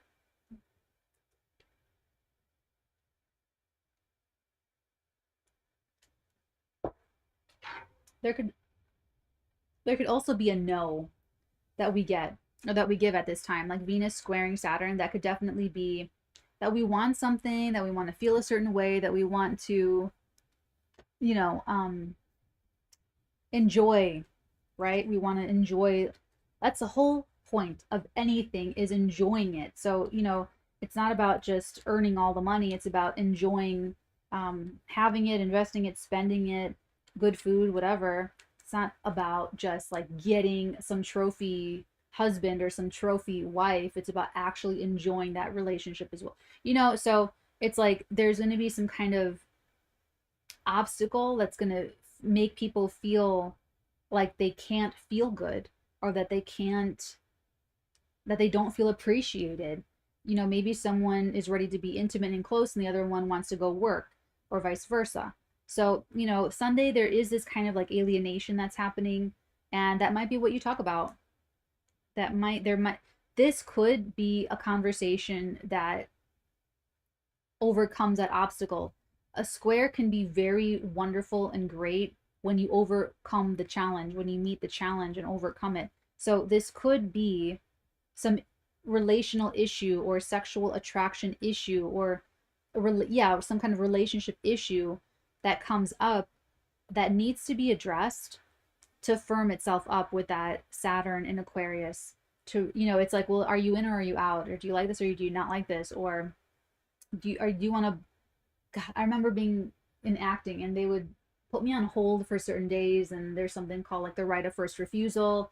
And it's very much like, do you want to book me or do you not want to book me? Because I will bend over backwards for you. I will do everything. I'm an excellent worker. I'm very reliable. I do not drink or do drugs. I am so fucking committed to this thing. Do you want me? Do you want me? You know? So, and you know, right of first refusal. Hey, you know, something else wants to book Natalie for these dates, but you have right of first refusal. Like, do you want her? Yes or no right now? We need to know right now. Otherwise, we're going to book Natalie on this other thing. You know, it's kind of like that. So it could be that kind of a moment on Sunday where we have to reconcile with some kind of reality that we have to either change our minds about. You know, maybe this is like spending. Maybe you're a Libra Sun, Moon, Rising, Mother of Pearl. Maybe you're a Libra, Sun, Moon, Rising, and all this Scorpio stuff is about your money, your eating, your diet, your health, your self-esteem, but your value systems. So is it all pentacles and crypto and dollars and yen and all of that? Or is it going to open this up for you this week for Libra, Sun, Moon, Risings and connect you with a deeper value system that actually feeds you? It's not like all this other superficial shit.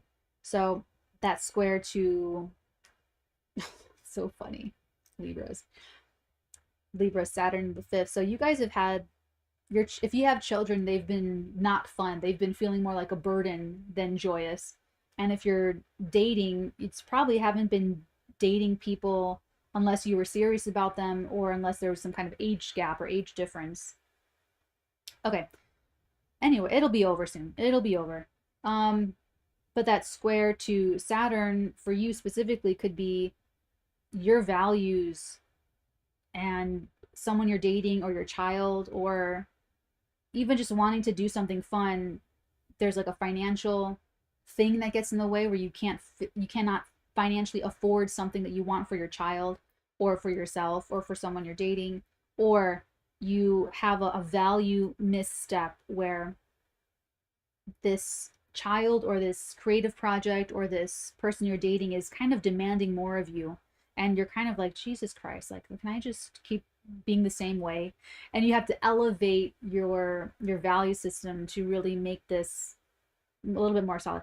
Anyway, but that's what it is. Venus, Saturn, it's like getting very sober, and it's way more about like commitments and responsibilities and shared assets. And the eclipses shorten the time spans of stuff that's supposed to take months or years. It happens in a moment, in an Augenblick. And einen Augenblick, and it happens really fast, and it speeds things up that way. So that's Sunday. But just remember also that that moon in Taurus is going to hit the North Node and hit Uranus, and it's going to oppose all of everything that just crossed the South Node in Scorpio this past week. So you're going to start next week still really entrenched in the developments of this week ahead. That's going to lead you into the Mother of Pearl. Sorry. It's going to lead us into November the 8th, where we have the total lunar eclipse in the sign of Scorpio. So I'll just give you like a little preview here, is that it's going to be a wild one. It's going to be really wild, really unpredictable.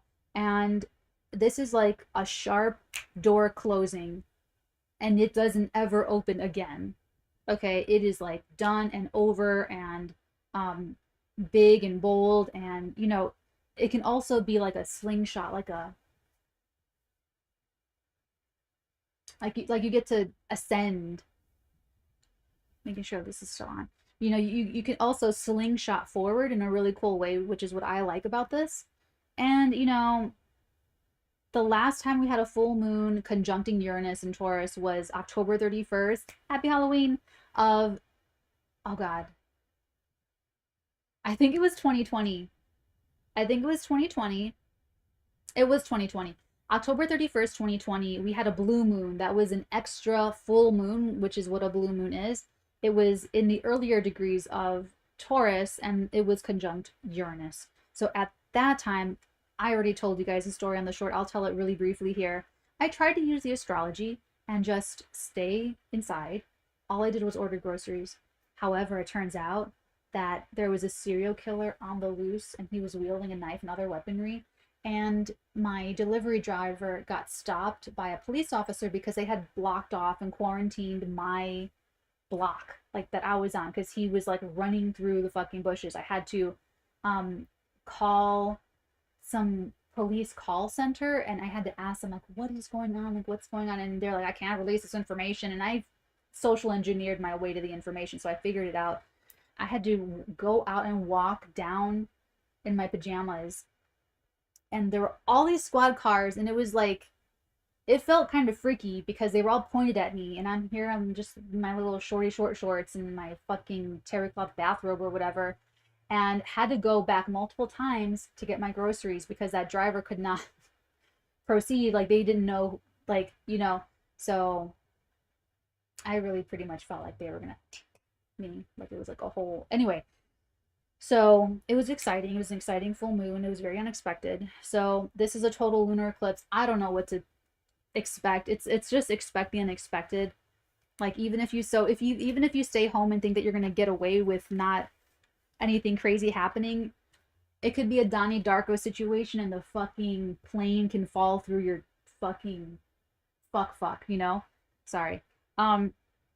So, but anyway, the weekend is gonna end with you already feeling like, oh God, this is what's coming. This is it. Blast off to nowhere. So this really is the week. This is the week where you're gonna see, honestly, like this South Node stuff, shit's gonna just fall away really organically and really perfectly, like meat off the fucking bone. Like, we just can't hold on to it. We just can't. It's slipping through our fingers, and that's scary, and it's intense, and we don't know what's gonna happen after that. And there's all of those things that you're gonna be feeling this week, and I'm just telling you, trust. Release, trust, surrender, let go. Oh my God, I cannot get into a tangent right now, like talking about psychokinesis, but I'm so excited about that. That's the one thing that I'm really excited about with this Mars retrograding in my 12th house of secret sorrow self and doing. Everything else I'm not that excited for. Mental health, so, but I think this is a great time to end this. Hold on. Yeah, that, because I'll just ramble. I'll just keep rambling. I'll just keep talking about it. And so I think we did it. Oh, let me do the tarot. Hold on. Give me a second. Where's the...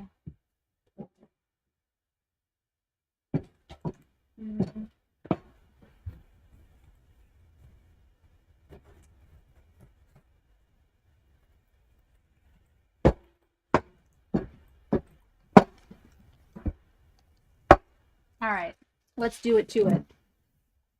God, my legs are taking up space. I don't know. I've been really fidgety with like my office space and like working, and like, I don't know, like clearly working 70 hours a week is not going to sustain itself. And I was pretty stressed out on Saturday with Mars stationing of what's going to fall away. Like, all I want to do, honestly, is just disappear. Like, I just want to write my scripts. That's all I want to do. And I'm doing like a million other things. But I love all those other things.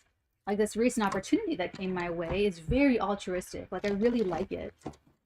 Like, I like that. And I love this. Like, I love doing chart readings, and I love doing tarot, and I love mentoring psychic people. Like, I love all of it. So I don't know. I don't know where I stand with my life. Everyone, we all just have to do the best we can.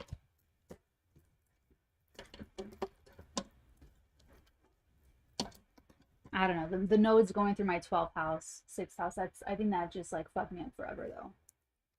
Like I thought I had suffered losses, but all of that stuff was stuff that wasn't real. Like, it wasn't, like it wasn't real. It was just me losing my thought, what I thought I had, the idea of it, the projection, family, that kind of thing. But when I fucking lost Gia, that was real. Like, that was real love. That was a real unconditional love. And I think I'm gonna be kind of fucked up forever. Even though now I have an increased psychic ability with spirit mediumship, and I can talk to fucking plants and bugs and spirits like yes, and departed animals and all that, like yes I can, and it's a very conscious bond. Like it really really is, and it's really amazing. And I know how to pick up the phone to the other side, and I get her calls. Like it's a whole thing. It's really beautiful and wonderful, and our connection is still connected. It's just changed, but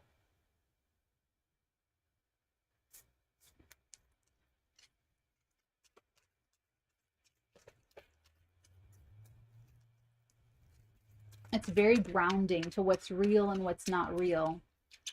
So that's what the retrograde was for me when I slept 14 hours and I woke up at 3 o'clock in the afternoon. It was kind of like that realignment of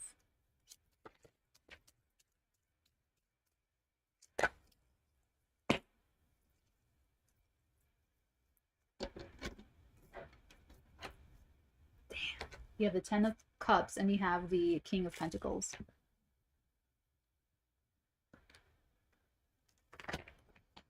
Not bad. Not bad at all.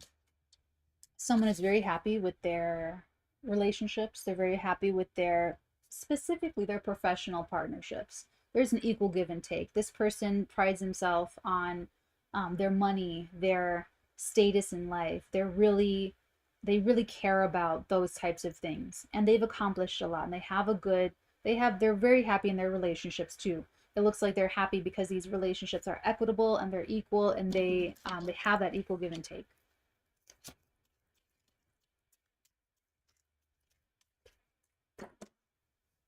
Wow. This is really nice. The Star and the Four of Pentacles. So this is like very grounded meditation, grounded. And guys, since I've been working with Metatron, actually since November 2021, I've been working with Metatron. And since I've been working with Metatron, like, God, I get yanked back. I don't ever get to go too far outside of the lines because I get the fucking yanking back. So it's all my choice, though. It's all my choice. So this is like a really nice grounding. You have a grounded, maybe you do like yoga, or you do, or you're creative. If this is creative, this is like very grounded. Like honestly, all I need, you guys, is like just unstructured time, like a good block of unstructured time, and I am a genius screenplay factory. You know, like if I can just get the time to break story and just rewrite and rewrite and rewrite and just let myself be the channel for the creativity and the inspiration, it goes on and on forever. So I like this for you because you have some kind of, I don't know if you're always very spiritual or always very creative or always very calm. This could even be like a very calm person that it's really easy for them to sleep at night. They can fall asleep very easily, or they can just settle themselves down really well.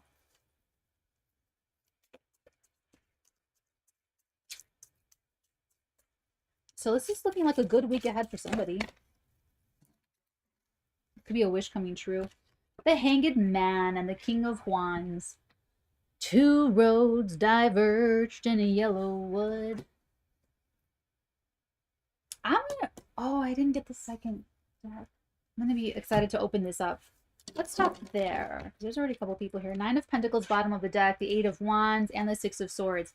Okay, so I feel like someone might be changing positions or jobs or focuses this week, and it could be taking this could be like an independent contractor type person. It could be taking you on away from certain fears or worries or even some harsh words or contentious situations. I've been really finicky about like my workspace and where I'm working and all of that. So okay, you're right back. Right back. Right back.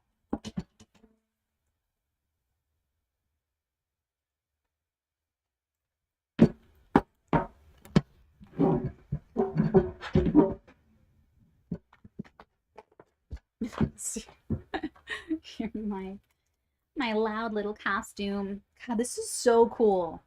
I should have been wearing this like freaking forever ago. The only thing though is, look, Oh, that's so bad. That is so bad. It goes up too far.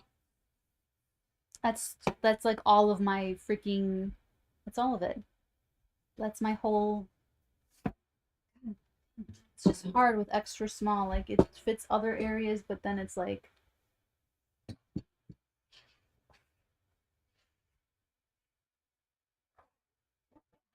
I want to be an astronaut. I really do. I want to stop wearing my costume.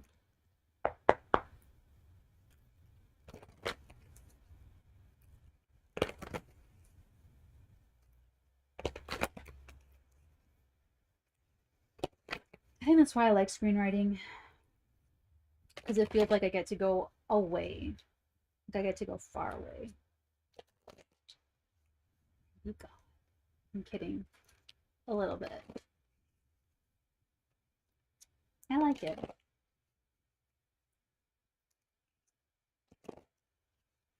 That would be a healthy thing to do on this Mars retrograde and not escape like in drugs or alcohol or like, I don't know, spending money or sex addict or like whatever. Tell me about the Ten of Cups and the King of Pentacles.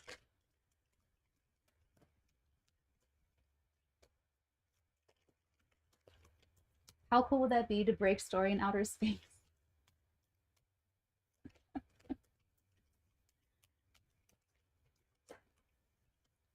Guys, my 70s and 80s are going to be crazy. Like I looked at the charts, it's going to be so we're going to have Starbucks on Mercury and we're going to have, it's all going to be there. Ooh, 10 of Swords. To clarify, the 10 of Cups and the King of Pentacles.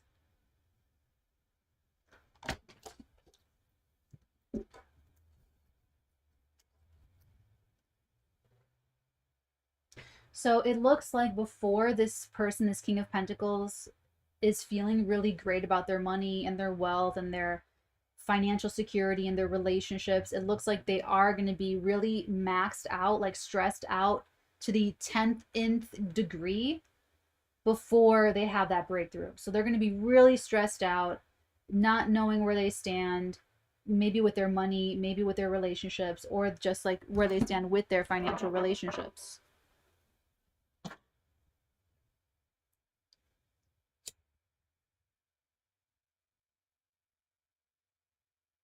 So mental health, a big priority. Big priority. But also, I feel like there's going to be so much that just naturally, organically, like leaves this week. Oh, okay. One of the things I do counterclockwise to deprogram and clockwise to program. So what I'll be doing today is making a simmer pot with the apples that I got from the apple orchard. And I'm going to put in some cinnamon. Cinnamon is another one that I use a lot. So that'll be good. Rituals, family rituals, very important. It's still going. Okay, let's take a look at this star and the Four of Pentacles.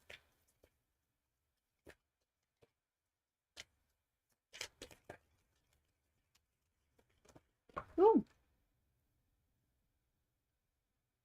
I'm gonna take the one that came up. See, I just don't like how it bunches in the middle like that.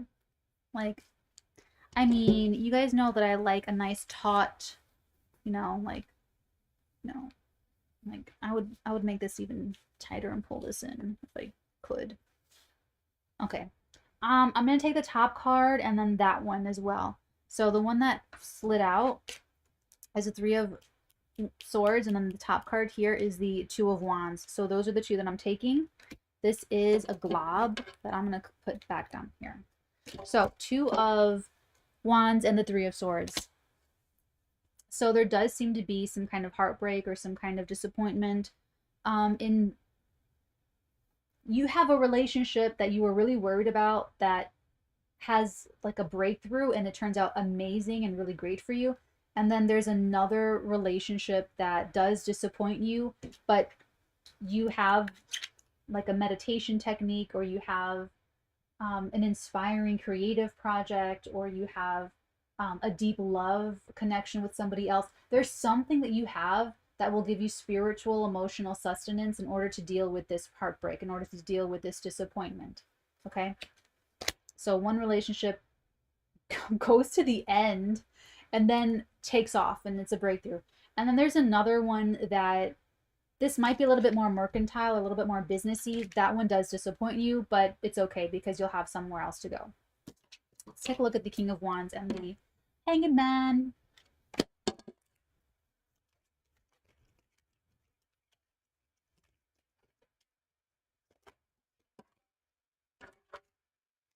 Ace of Wands.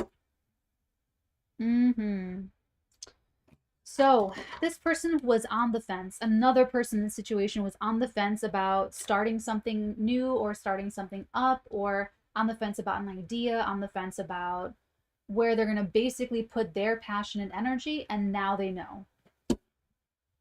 Now they know. Now they have decided. They know what they want. They know what they like. And they're going to go for it. And they're going to start this new thing. This looks like a very practical tarot spread. So like I said, you're going to have one relationship or one thing that you are going to be sort of freaking out about. Like you're like, oh my God, is this going to work? Is this going to, you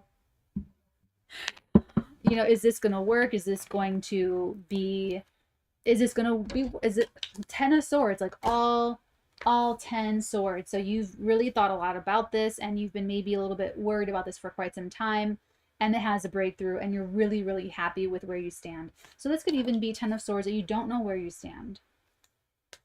And you're like mentally going in circles about it. And then you're like, oh my God, this is really stressing me out to not know where I stand with this money situation, with this person, in this love relationship, in this dynamic. And you are going to know this week where you stand. You're going to be very happy with it. If you're liking of Pentacles, or for this Queen of Pentacles.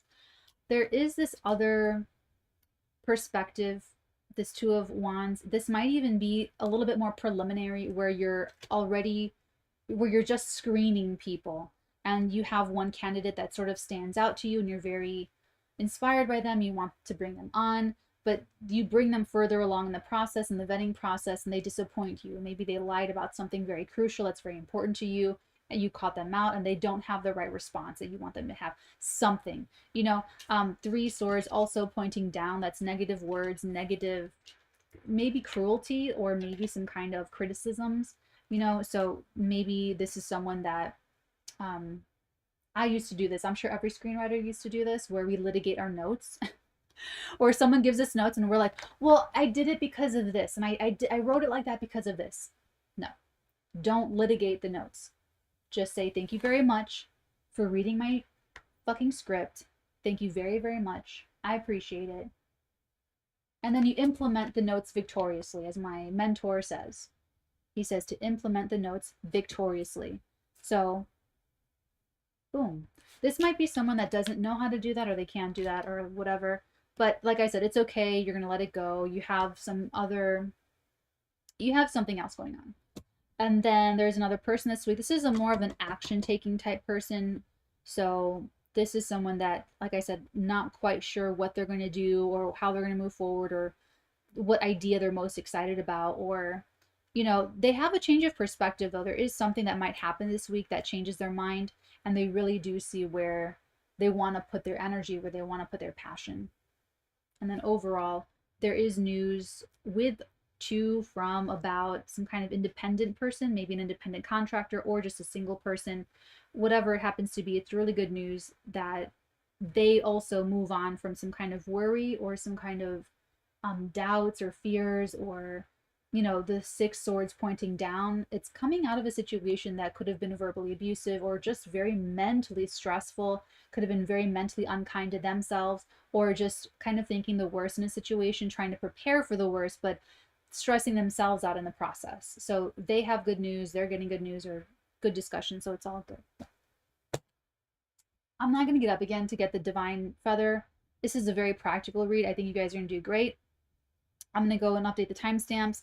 But you guys, happy Halloween. I hope you guys have a lot of fun. I hope you had a lot of fun this holiday season. And until Wednesday, until next time, my loves, you know, take very good care. Hope you guys enjoyed all this. This was major fun. Let's do it again. And I will see you guys next time. So until then, I did not prepare this. Give me a second here. Until then, my loves, many, many, many beautiful blessings upon all of your beautiful heads, darlings.